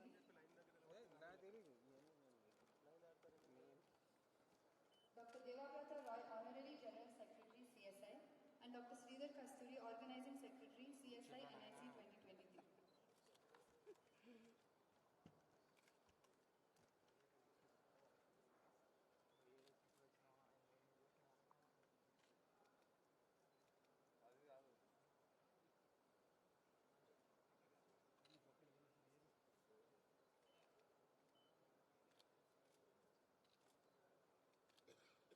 I request all the delegates to please stand up for the inauguration song, the Saraswati Vandana.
Please request the dignitaries to come forward for the lighting of the lamp.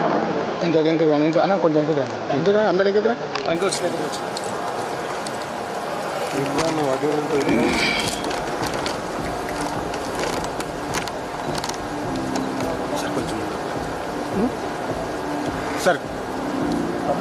Sir.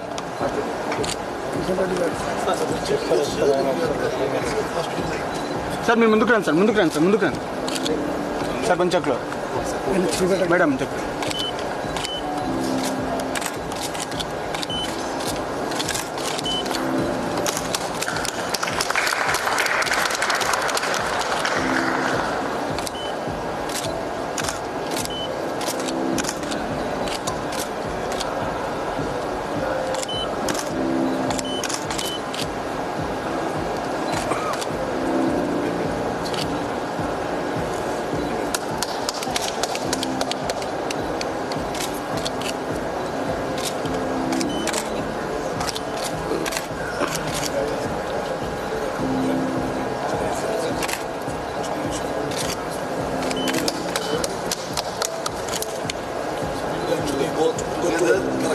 Because our names are Pradaps, two Pradaps.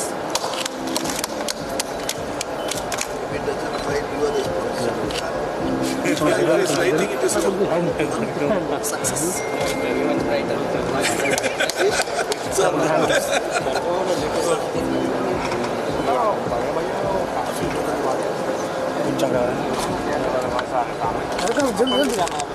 Fast.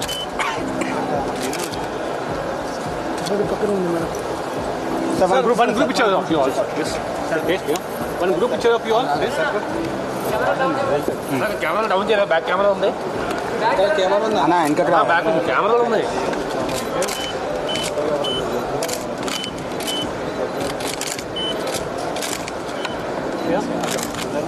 One second here. One second, ma'am. One second. Anna. उसे 30 होगा था. काम से. Please go.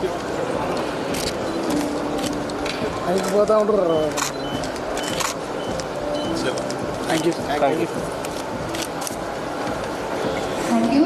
Request the dignitaries to be seated for the felicitation program. Okay, no? I now request Dr. Sridhar Kasturi, the organizing secretary, CSI NSI 2023, to felicitate the chief guest, Mr. Kishan Reddy Rao.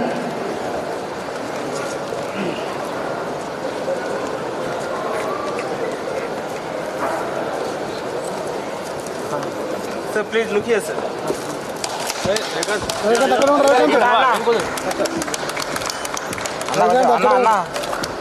Anna.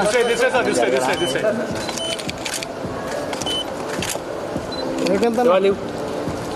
Now requesting Dr. Sridhar Kasturi to please felicitate the guest of honor, Dr. Krishna Ellaga.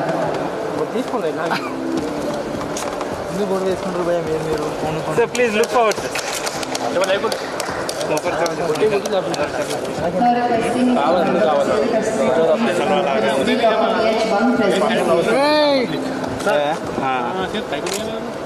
Yes, sir, please. Thank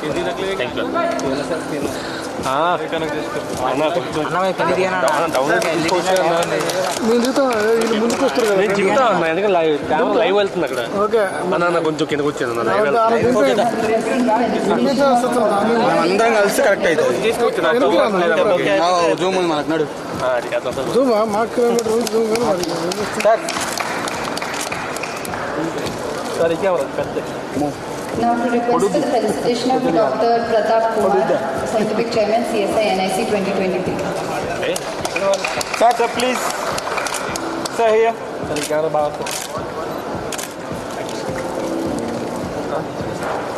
Now requesting the felicitation of Dr. Devabrata Roy, Honorary General Secretary, CSI.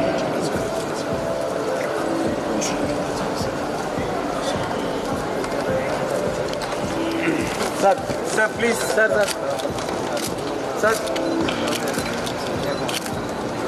May I please request Dr. Pratap Kumar Garu to felicitate Dr. Sridhar Kasturi, Organizing Secretary, CSI NSI 2023. Sir, please. Sir, yes, sir. Sir. Sir. Okay. Thank you. Okay. కానీ మంచి చెప్తా ఇక్కడ చూడు అక్కడ sir ఇక్కడ చూడు language మార్చు నువ్వు ఎదురేకు చెప్తా మళ్ళీ కిషన్ సార్ చెప్తా Dr. Devabrata Roy, Honorary General Secretary of CSI, to come up for a speech.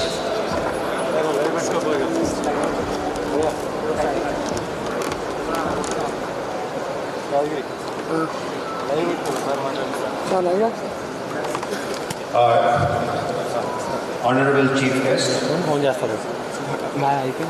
our Honorable Minister, Mr. Kishan Reddy, Guest of Honor, Dr. Krishna Ela, President of CSI, Officer Vijayapal, President-elect Dr. P.C. Raj, Scientific Chair Dr. Pratap Kumar, and Organizing Chairman Dr. Sridhar Kasturi, and my august audience. Good evening to you all in this glorious, vibrant city of Hyderabad, to an equal, glorious, vibrant event crafted by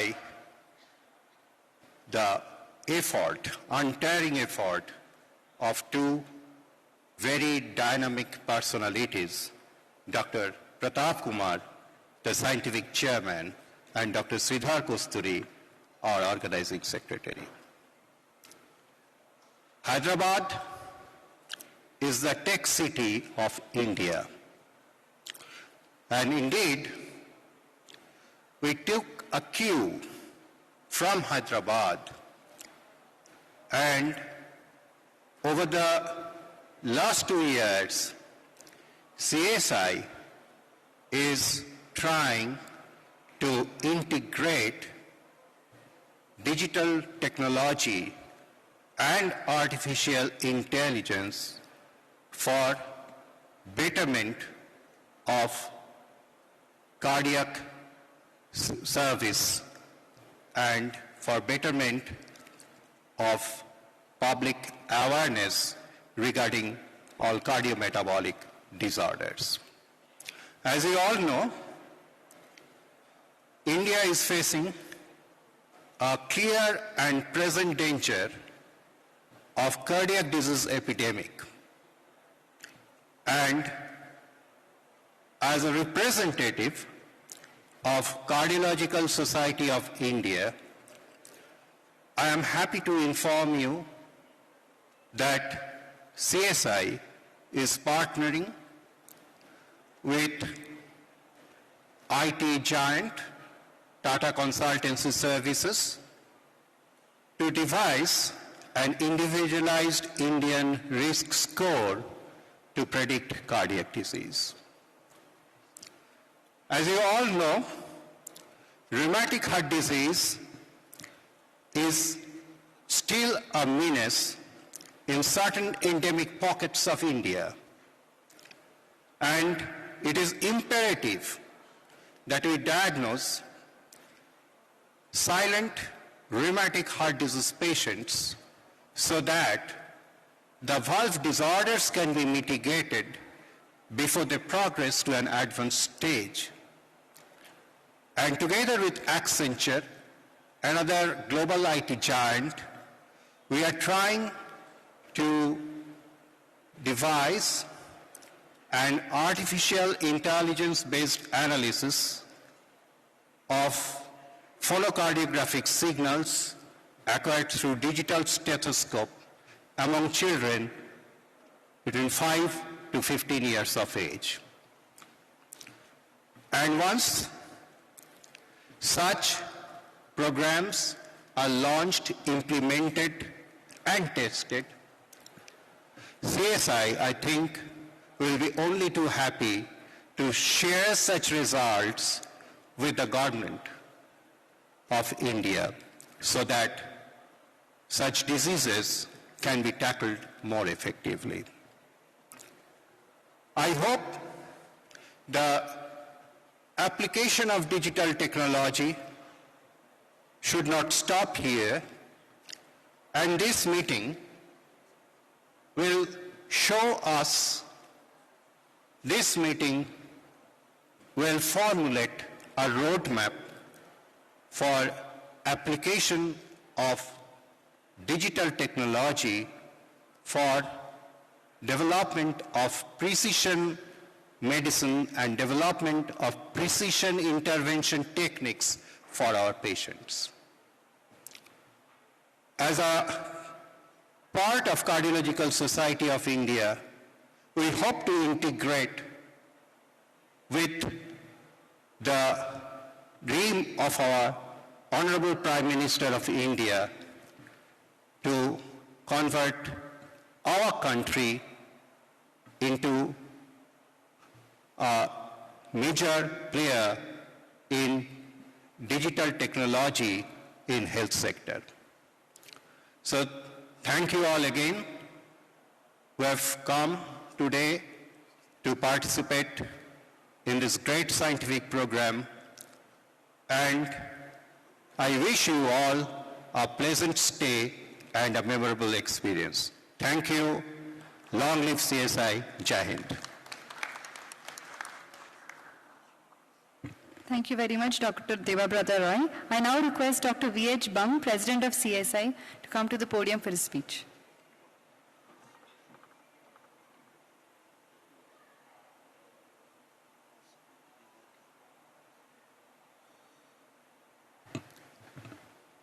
Good evening, ladies and gentlemen. I am Dr. Vijay Bang, President of CSI. And we have several dignitaries who have come for inauguration. Mr. Kishan Reddy, who is the Union Minister for Tourism, Government of India. And we have another honored guest of honor, none other than the biotech architect, Dr. Krishna Ila, very well known. What he has done for our country is unbelievable. He invented a vaccine and it's really remarkable. I could not control myself saying this. We have Dr. P.C. Rath, our President-elect, Dr. Debabrata Roy, our Secretary, General Secretary, Dr. Pratap Kumar, our Chairman Scientific Committee of NIC, and Dr. Sridhar Kasturi, who's the Organizing Secretary of this grand meeting. We are into our 75th year of our organization, the Platinum Jubilee year. It's a very landmark year, and what is coincidence is tomorrow is our founder's birthday, 1st July.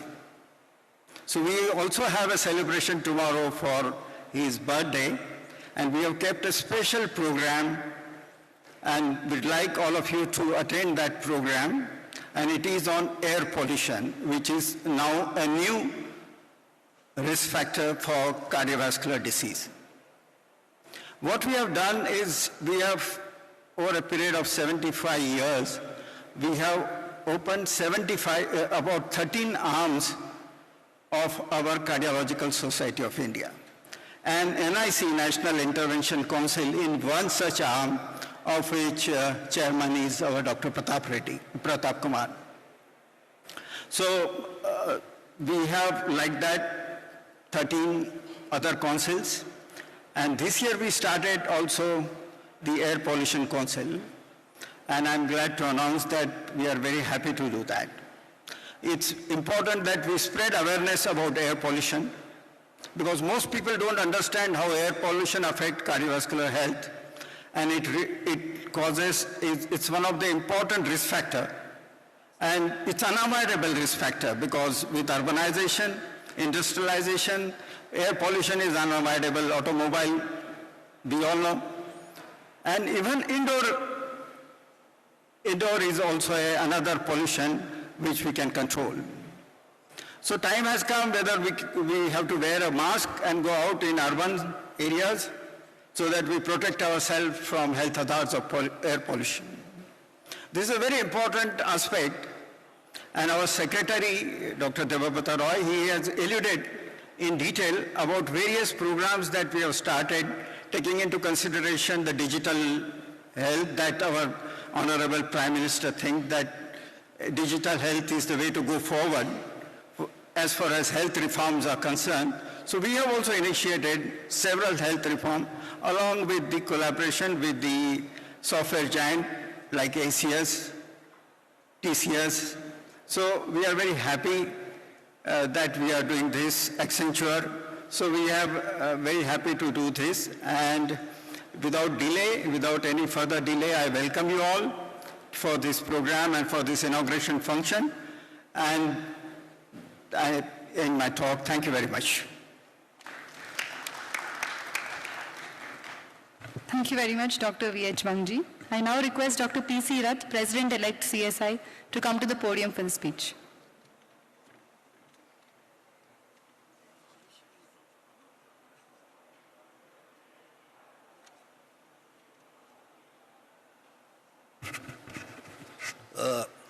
Honorable Chief Guest of the evening, Honorable Minister Krishna Reddy, Guest of Honor, Dr. Krishna Ila, President Dr. Bang, Secretary Dr. Roy, Dr. Pratap Kumar, and Organizing Secretary Dr. Sridhar Kasturi, and friends and colleagues. Hyderabad is not only the technological capital of India, it's also a healthcare destination for all over India and surrounding country. People from all over India come here for many innovative procedures from different specialties. And this, we are lucky that this NIC meeting is being held here. And I remember long back, the first NIC meeting I conducted, at the time it was PTC register meeting, I conducted in Film City. All people came and stayed there for 3 days, and they enjoyed that. And after that, I think twice it was before this, 3 years back, Dr. Shiv Kumar organized this meeting, and before that once it was, I think the 4th meeting. People, all young and senior interventional cardiologists, look upon this meeting very seriously to have greater knowledge about interventions, because if I recollect, if I can say house that I have learned the maximum from this meeting with the case presentation, live transmission and lectures. So this is a real good platform for enhancing your knowledge on interventional cardiology, and I hope you are going to attend this 2 to 3 days. I hope you will enjoy the presentation, very nicely arranged by Pratap Kumar and organized by Sridhar Kasturi, and I am sure you will go back with great memories. Thank you very much.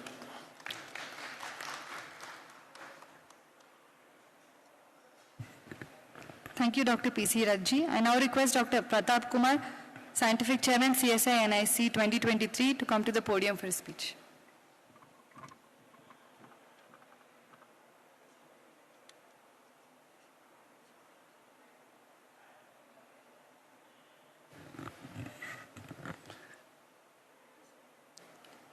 Honorable Union Minister for Tourism, Dr. Krishna Reddy, the guest of honor, Dr. Krishna Illa, CSI National President, Dr. Vijay Bang, Honorable General Secretary, Dr. Debabrata Roy, the President-elect, Dr. Pratap C. Rath,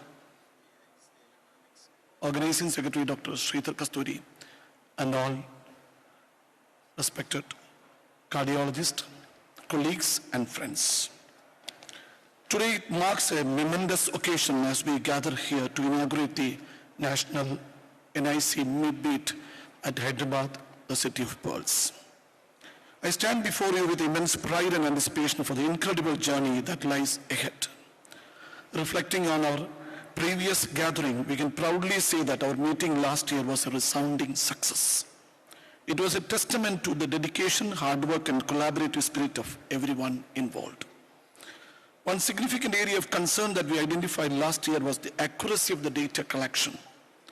In the pursuit of the scientific excellence, it is imperative that we have access to the reliable and timely data. Last year we faced challenges as many individuals were hesitant to share actual data and failed to provide promptly. We have diligently worked on this, and I am confident that this year's conference will witness a notable improvement in the quality and accuracy of the data presented. Another notable improvement in this year lies in the realm of the CD presentation.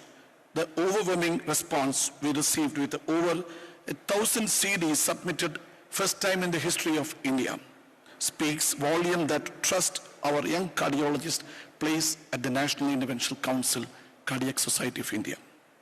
We curated the session with the best presentation that showcased unmatched efforts and talent. This year we proudly boast 2 CD presentation halls reflecting our commitment to providing the best platform sharing and learning. Moreover, this year brings an exciting addition to the conference, a dedicated fellows course for the first time. Recognizing the need for the specialized training and mentorship, we have incorporated a day-long fellows course.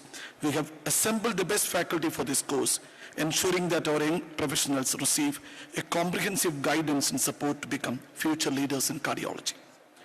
The success of NIC goes beyond our national borders, and I'm delighted to announce that we have attracted 50 international faculties this year. This global participation is a testament to the recognition and prestige that the Cardiac Society of India and the NIC have garnered and demonstrate our commitment for elevating the standard of cardiac care worldwide. Our 24 live coronary cases and 10 non-coronary cases from the esteemed national and international centers offers a unique opportunity to witness the cutting-edge procedures and techniques in real time, providing invaluable insights and enriching our collective expertise and enhance our educational offerings. We have introduced a live-in-box or a case-in-box session this time for the first time in the history. These sessions will feature a 45-minute discussion on the coronary and structural heart intervention. This year, we have 6 halls ensuring ample space for all sessions and discussions. Additionally, we have created dedicated technology arena where attendees can familiarize themselves with the latest advancement in therapy in the field of cardiology. Moreover, I am thrilled to announce that NIC has forged partnership with Society for Cardiovascular Angiology and Intervention, SCI, and the Gulf Interventional Society, GIS. This accomplishment strengthens our bonds and affirms our commitments to collaboration and knowledge exchange on a global scale. I would like to express my heartfelt gratitude to the Organizing Secretary, Dr. Sridhar Kasturi, for his unwavering support in curating the stellar scientific content for this conference. I extend my special thanks to CSI National Committee, CSI Central Committee, CSI National President and National Secretary for their guidance and assistance, without which this event would not have been possible. A sincere appreciation goes out to all esteemed faculties and delegates present here today. Your presence is a testament to the importance of this conference, and your contributions will undoubtedly make it a resounding success. Finally, I am thrilled to share that we have witnessed over 2,500 cardiology registrations this year, which is a remarkable achievement in itself. The overwhelming response we have received demonstrates the enthusiasm and commitment of our community to advance the field of cardiology. As we embark on this new chapter, let us embrace the opportunities that lie ahead. Let us seize this moment to learn, collaborate, and shape the future of cardiology.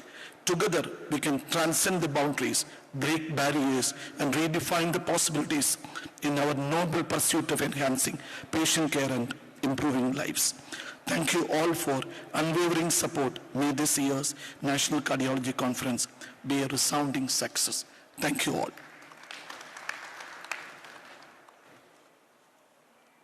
Thank you, Dr. N. Pratap Kumar Garu.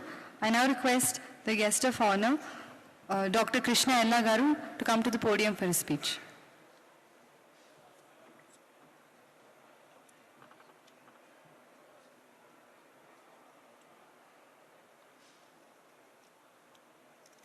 I think all cardiologists looks very serious today. I don't know why. But I think really I'm honored to have our Minister Kishan Reddy, who is Telangana's native and the new state and one of our dynamic leader for the country of this India. Really honored having him here.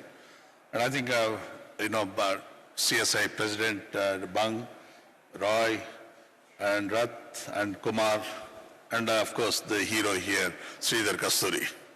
Okay?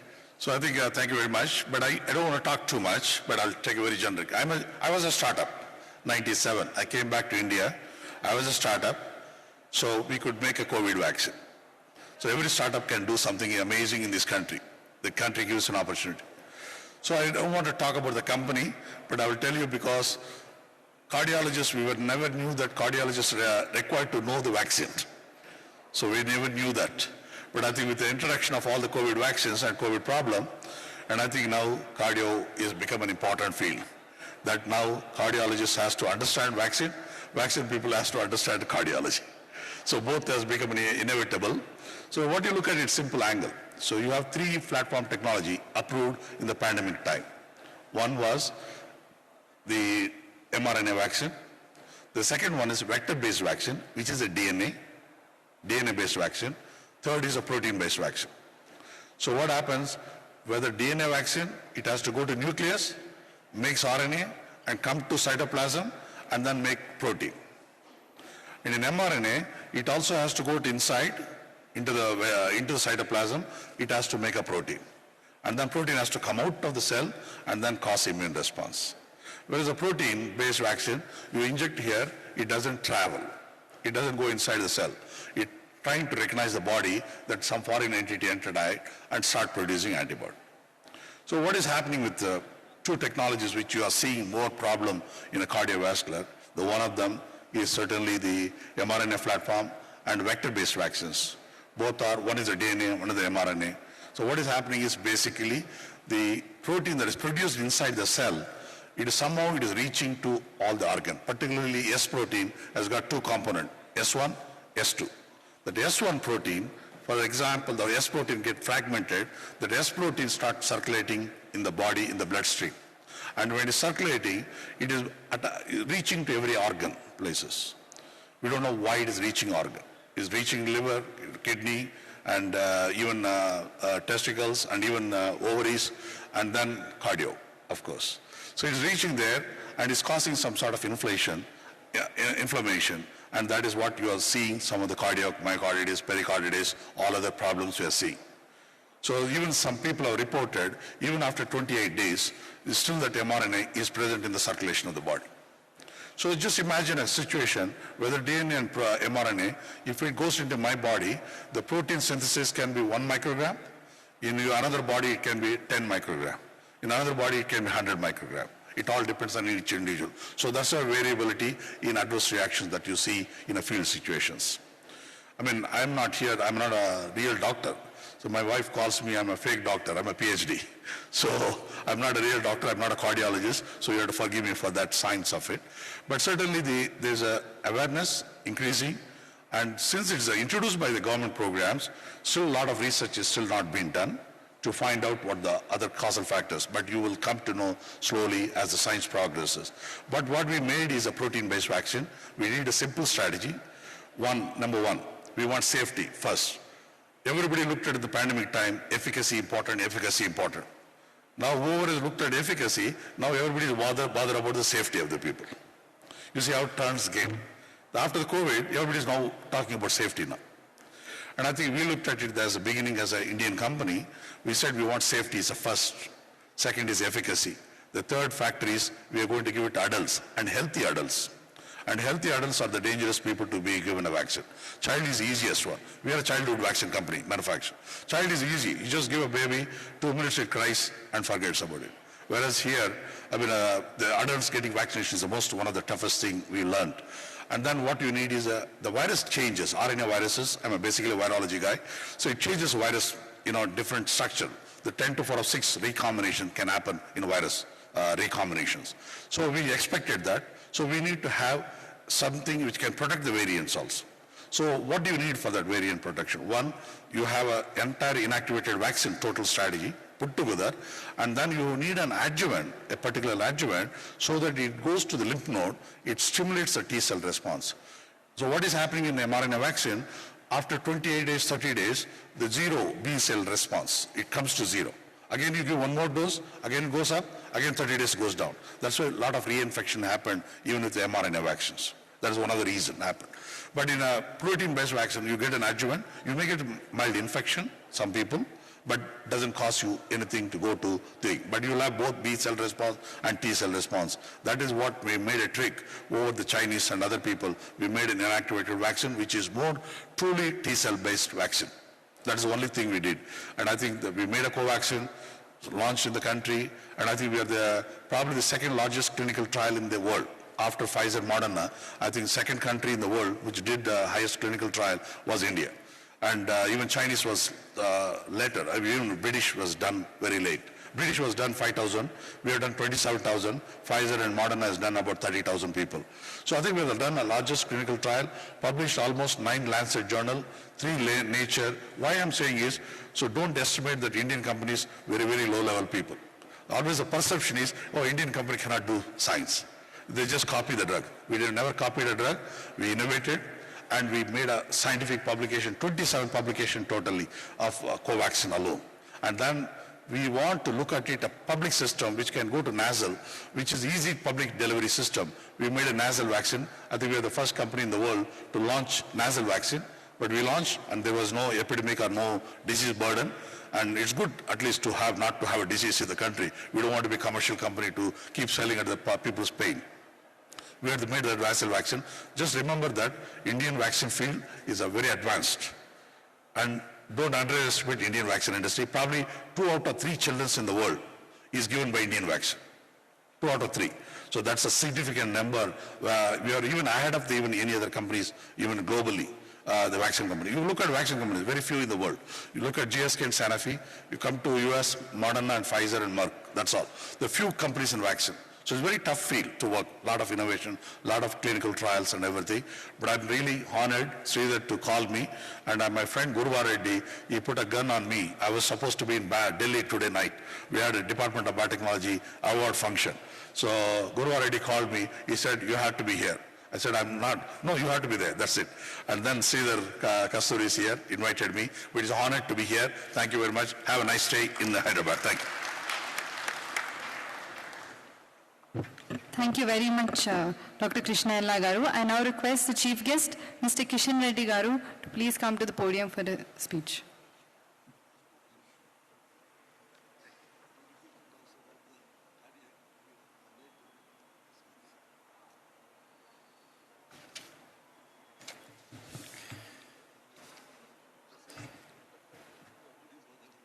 Good evening, one and all.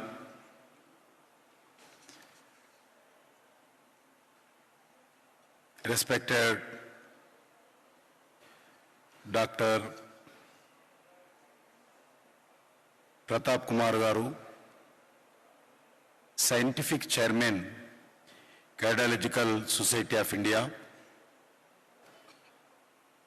Dr. Krishna Ella Garu,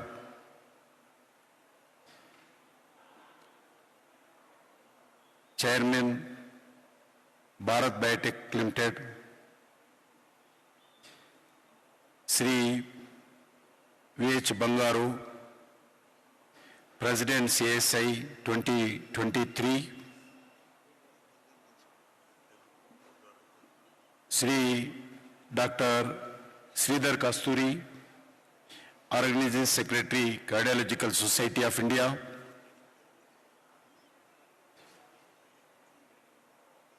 Dr. P.C. Ratagaru, President-elect, Dr. B.C. Roy, Honorary General Secretary, and all the respected doctors, I would like to thank the Cardiological Society of India for inviting me for this International Interventional Council conference here in Hyderabad. I would like to start my wishing to all in advance on the occasion of National Doctors' Day that is celebrated in India on the 1st July. The day celebrates the iconic international renowned medical practitioner, Dr. Bitan Chandra Rai, who served as a physician, freedom fighter, an educationist, and a politician.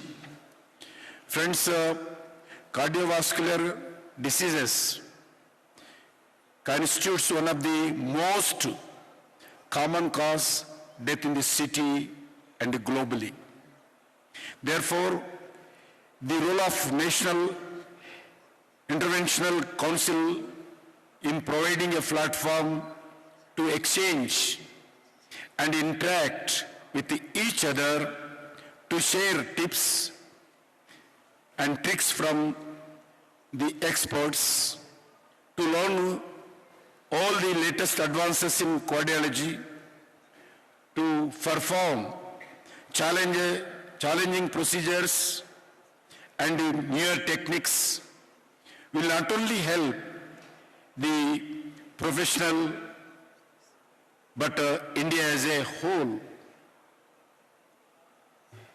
In the past, I have referred to the 3 P's, and now I am adding 1D of the police, press, and politicians who need to be here available in 24/7. Now also, I am adding today, doctors also need to be available 24/7. You are available at all hours to ensure that the patients is healthy and safe. Friends, India under leadership of the Honorable Prime Minister Shri Narendra Modi ji, India has made a tremendous progress in medical infra and healthcare. Today, we have 22 AIMS hospital, and last 8.5 years, we started 300 new medical colleges, and almost today we are having 640 medical colleges in entire India. According to the MBBS seats, in 2014, we have only 45,000 medical seats. Today, we increased in the last 8.5 years, 98,000 MBBS seats. Not only medical colleges, even 157 nursing colleges and training institutes, Naya, we started. Friends, more than 9.55 lakh TB patients have now been adopted, including me, by Nikshaya Mitras. Close to 10,000 generic Aushadh Kendras and more than 230 Amrut pharmacies provided affordable generic medicines that are cheaper than 50 to 80% than branded medicines. Moreover, measures taken by the National Pharmaceutical Pricing Authority have resulted in a 85% of reduction in the price of coronary stents. You all aware that the Ayushman Bharat has ensured quality access to the health care for all. More than 23 crore Ayushman Bharat cards have been issued and 27,565 hospitals have been empaneled with 5 crore admissions so far in Ayushman Bharat is now the world's largest government-funded health insurance scheme with about 40,000 hospitals admissions authorized under the scheme every day in India today. India is also using technology for accessible health care. Just now Doctor told our digital health infrastructure also expanded with 11.29 crore teleconsultants provided e-Sanjeevani platform. As a doctor, you will not forget the 220 plus crore doses of COVID-19 vaccination administered by so far. Krishna Ella also is there. We are the world's largest voluntary vaccination drive, providing that democracy can deliver in India. Friends, Prime Minister Narendra Modi ji hopes to build India as the new hub of medical value travel, with Hyderabad is one of the chosen destination. This is because India is the home to quality health care, innovative practices, and access to affordable health infrastructure and medicines. You would be pleased to know that Interventional Cardiology is one of our focus area, and I seek your cooperation in making India preferred destination. Friends, the Ministry of Health and Family Welfare, the Ministry of Ayurveda, Unani, Siddha, Homeopathy and Naturopathy, along with the Ministry of Tourism, the Ministry of Civilization are working together in this aspect and taking a whole of government approach to ensure we realize our potential. We are proud to inform you that India is among the top 10 countries preferred by people from all over the world for health and wellness. Friends, during the COVID-19 pandemic, Government of India accurately characterized India as the pharmacy of the world. This is because of places such as a Genome Valley in Hyderabad, which contribute close to 33% of the global vaccine production. Genome Valley is a hub that accommodates companies, research institutes, and academic organizations in life sciences and pharmaceuticals. At a time when the whole country is celebrating the 75 years of independence, a new India is emerging under leadership of the Narendra Modi ji, that is a strong and self-reliant. India is committed to achieving universal health care for all by 2030. We are working with a wide range of stakeholders to achieve our objectives in humanitarian initiatives. I look forward to this forum for continuous feedback and ideas to remove bottlenecks. Your support will make India not only the pharmacy of the world, but also hospital for the world and expert doctors of the world. My special thanks to Dr.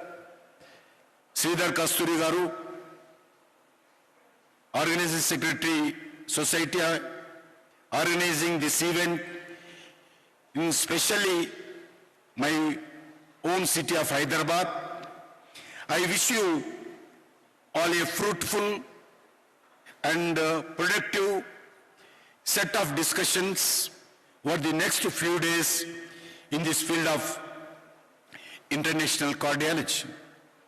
Wish you your leadership. I am confident that the land of Sushmita will soon become the Vishwaguru in the field of the medicine and healthcare. Once again, thank you. Jai Hind.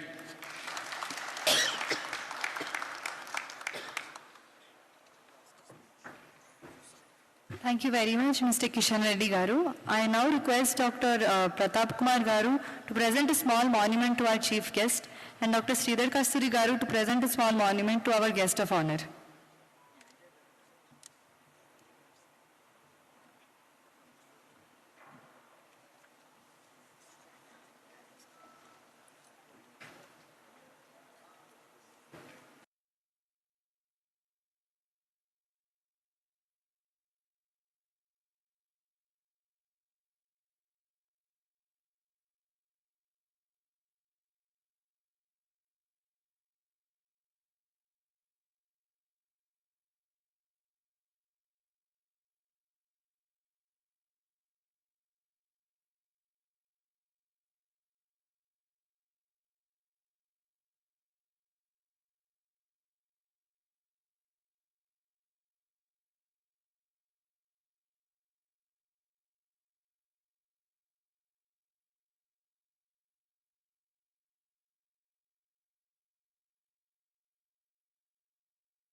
Reddy Garu, Minister for Tourism, Government of India.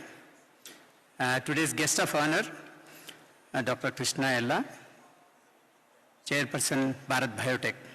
Everybody is very familiar with him. He is known to each one of us because of the Covaxin. That's what I was emphasizing. Each one of us took 2 or 3 shots from him. So that is the beauty of this personality. And respected President CSI, Dr. V.H. Bang, and President-elect CSI, Dr. P.C. Rath, respected Dr. N. Pratap Kumar, Scientific Chairman, respected Honorary General Secretary CSI, Dr. Devrata Rai. Before I express my thanks, let me express thanks to all of you for attending this event and making it a grand success. Before I express my thanks once again, let me invite one of the leading personality of interventional cardiology for his phenomenal achievement, and his contribution is unparalleled. He made a mark by contributing cone RMF, the multi-flow device occluder for VSD. So which is a game changer for a VSD with complex anatomies where the conventional devices are not that much suitable.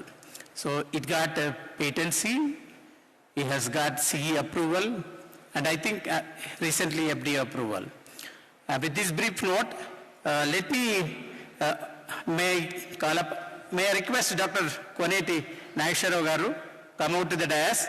Please be seated. I will read about a brief CV of Nageshwar Rao. Presently he is working as a chief pediatric cardiologist at Rainbow Children's Heart Institute. Almost all interventional cardiologists across India, they are familiar to him, everybody knows him. He is graduated from Sri Venkateshwara Medical College, Tirupati, and subsequently did MD from Kurnool Medical College and DM from well-known Sri Chitra Institute of Medical Sciences. He did fellowship in pediatric cardiology at University of Western Sydney. He has published more than 80 journals, 80 papers in Indian and international journals. So he conducted many camps. He is a guest faculty to many national and international. He conducted many workshops. He is also a very great teacher. With this brief note, I request our chief guest, Honorable. So before I say, sir, I really admire both of you for your wisdom and for your hard work and phenomenal success. And really, I look up to you, Kishan Reddy garu. Whenever you see any politician, many times I have a negative image, though I have many MLAs in my family. But you are definitely created a benchmark, sir. You are grounded, and at the same time, you are approachable to everyone. A man of values and principles, that is most important nowadays. And Krishna Ella garu, because of his phenomenal wisdom, with hard work, dedication, and I know as an entrepreneur, how much struggle will be there, I think, to overcome. Really, he made a lot of difference in many lives. And with this note, I request our chief guest and our honorable guest of honor to felicitate our one of the celebrity, Koneti Nageshwarao garu, just to move on.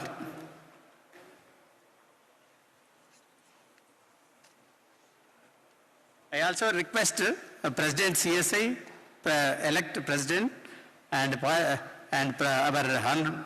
Honorary General Secretary and Scientific Chairman to join the felicitation program.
It's a very well attended meeting and a wonderful scientific content. Actually, Dr. Pratap Kumar made an enormous effort to make it realizing this effort, and definitely you see almost 5 halls are full, including 6, including technical room.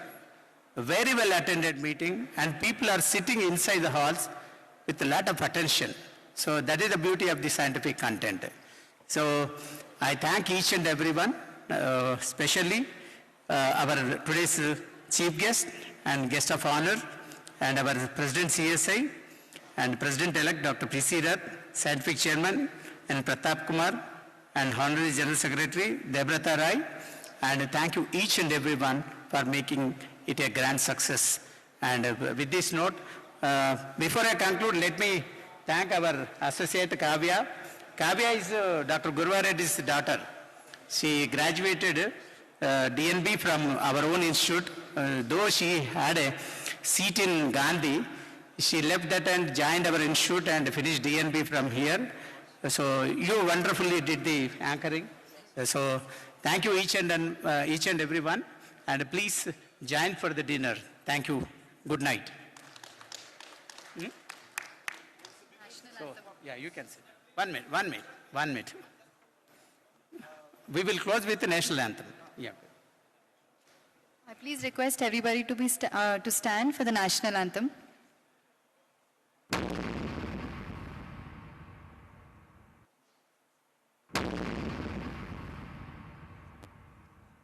जनगण मन अधिनायक जय हे भारत भाग्य विधाता पंजाब सिंध गुजरात मराठा द्राविड उत्कल गंगा विंध्य हिमाचल यमुना गंगा उच्चल जलधि तरंगा तव शुभ नामे जागे तव शुभ आशीष मांगे गाहे तव जय गाथा जन गण मंगलदायक जय हे भारत भाग्य विधाता जय हे जय हे जय हे जय जय जय जय हे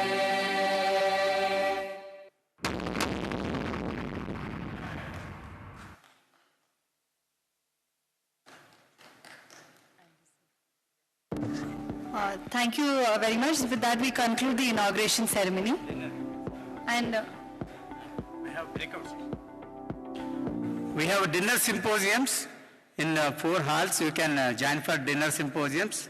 We will serve dinner while you get educated. So our motto is learn, serve, and earn respect. So this is the motto of this NIC. So very important thing, learn and earn respect by even teaching also. Thank you. Please don't go away. Join the dinner symposiums and dinner